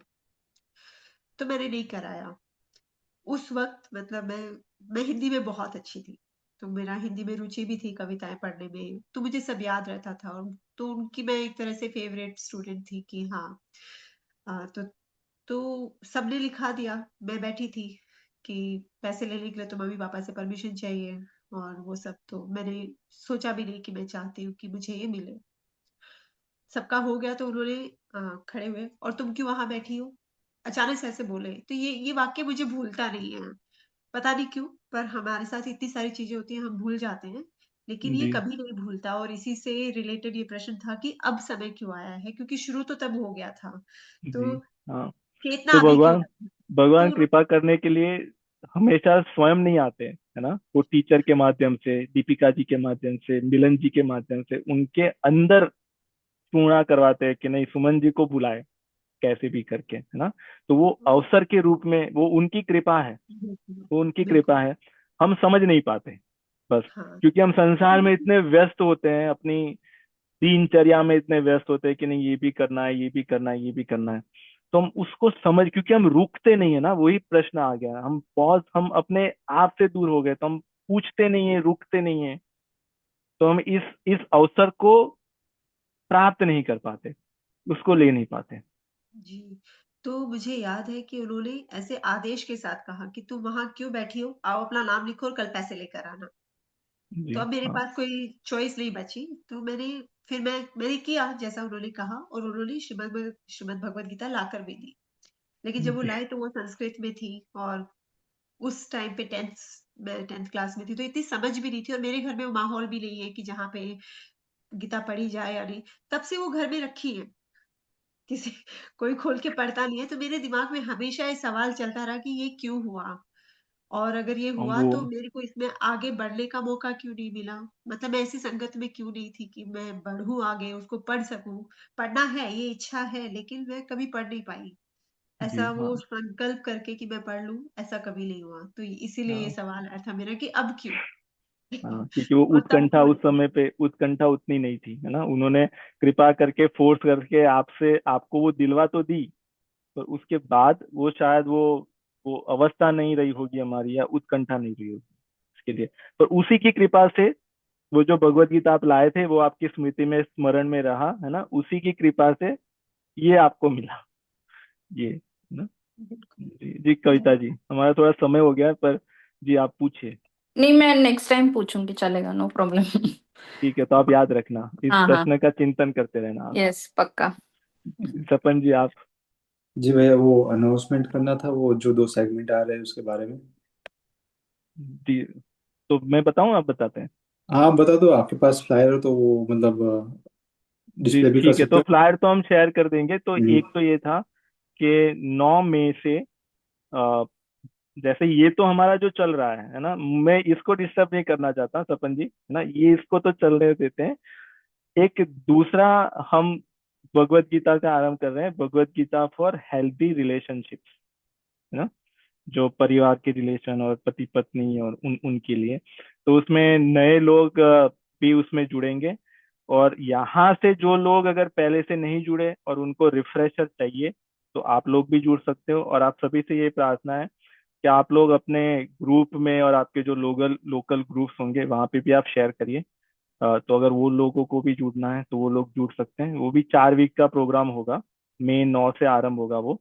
और ये समय पे नहीं होगा, इसके बाद वाला, उसके बाद वाले समय पे होगा, है ना। तो आप ये सेवा कर सकते हैं, उनको प्रेरित करिए कि वो लोग जुड़े। तो 4 सेशन होंगे उसमें।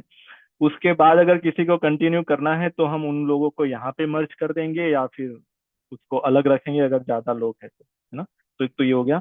तो आप सभी से प्रार्थना है कि आप लोग भी शेयर करिए अपने ग्रुप्स में। और दूसरा, मई में पेरेंटिंग की नई सीरीज हम आरंभ करेंगे, जिसका नाम है कॉन्शियस पेरेंटिंग। तो हमने कुछ चीजें ऑलरेडी डिस्कस की, पर उसके ऊपर से हम, और जो रिसेंट जो इंसिडेंट बने इंडिया में, और उससे भी हमें सीखना चाहिए, है ना। हम अपने पेरेंटिंग में कैसे बदलाव कर सके, जो नासिक टीसीएस में और दूसरी सारी जगह पे जो भी, अगर आप सोच देख रहे हो, है ना। तो वो बहुत, क्योंकि हमें लगता है कि ये तो बड़े लोगों के साथ हुआ, उससे हमारे बच्चे और हमारा क्या लेना देना, है ना। क्योंकि उसका जो बीज है वो बहुत पहले से पड़ जाता है। तो उससे हम कैसे अपने आप को प्रोटेक्ट करें, अपने बच्चों को प्रोटेक्ट करें। तो वो कॉन्शियस पेरेंटिंग का रहेगा। तो ये 2 मई में आरंभ करेंगे, है ना। और जो लोग लोकल है वहाँ पे, डैलस में, सैलिना फ्रिस्को प्लानो एरिया में, तो सपन जी मई से, है ना सपन जी, मई से वो बच्चों के लिए कम्युनिटी कीर्तन आरंभ करेंगे। वो इन पर्सन होगा। तो वहाँ पे वो सप्ताह में, वीक में एक बार होगा, 1 घंटे के लिए। वहां पे बच्चे और बड़े लोग जाएंगे, वो उनको कीर्तन सिखाएंगे और उसके साथ साथ अपने धर्म की बातें उनको बताएंगे। तो वो भी एक सत्संग हो गया। तो उसमें भी आप लोग जुड़िए, और वहां पे अगर कोई लोकल आसपास में रहता है तो उनको भी आपको रिफर कर सकते हो ना। तो बहुत सारी सेवाएं कर रहे हैं आप सब लोग मिलके। इसके लिए आपका बहुत बहुत धन्यवाद, सपन जी और लोली जी और सभी लोग, है ना। तो ये था। और कभी कभी ऐसा हो सकता है कि हम नहीं कर पाते क्योंकि हम न्यूयॉर्क में हैं या दूसरी जगह पे हैं।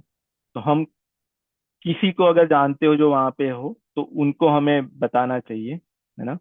मतलब इस सेवा से ना कुछ सपन जी को कुछ चाहिए, ना हमें चाहिए, ना गुरु जी को चाहिए, है ना। ये हम कर्म योग जो यहाँ पे सीख रहे हैं, है ना, उसको अपने जीवन में पालन करने के लिए सेवा कर रहे हैं। तो ये हमारे प्रैक्टिकल है, ये जो थियरी यहाँ पे जो सीख रहे हैं कि तदर्थम कर्म कौन्तेय मुक्त संग समाचर, तो वो करेंगे कैसे। वो कम्युनिटी कीर्तन करके वो बताएंगे कि ऐसे कर्म योग ऐसे सेवा की जाती है ना। तो उससे उनको कुछ नहीं चाहिए, ना हम में से किसी को कुछ चाहिए। तो ये निष्काम सेवाएं हैं। तो उसका प्रचार करने में आप सहायता कर सकते हो अगर आपको यहाँ से कुछ लाभ दिखता है तो, है ना। और सब कुछ फ्री है, क्योंकि अध्यात्म का कुछ इसको मोल नहीं सकते, इसका क्या दाम लगाएंगे हम, है ना। हमें ये जो ज्ञान गुरुजी ने दिया उसको हम कैसे चुकता कर सकते हैं ना। तो ये सब कुछ फ्री है।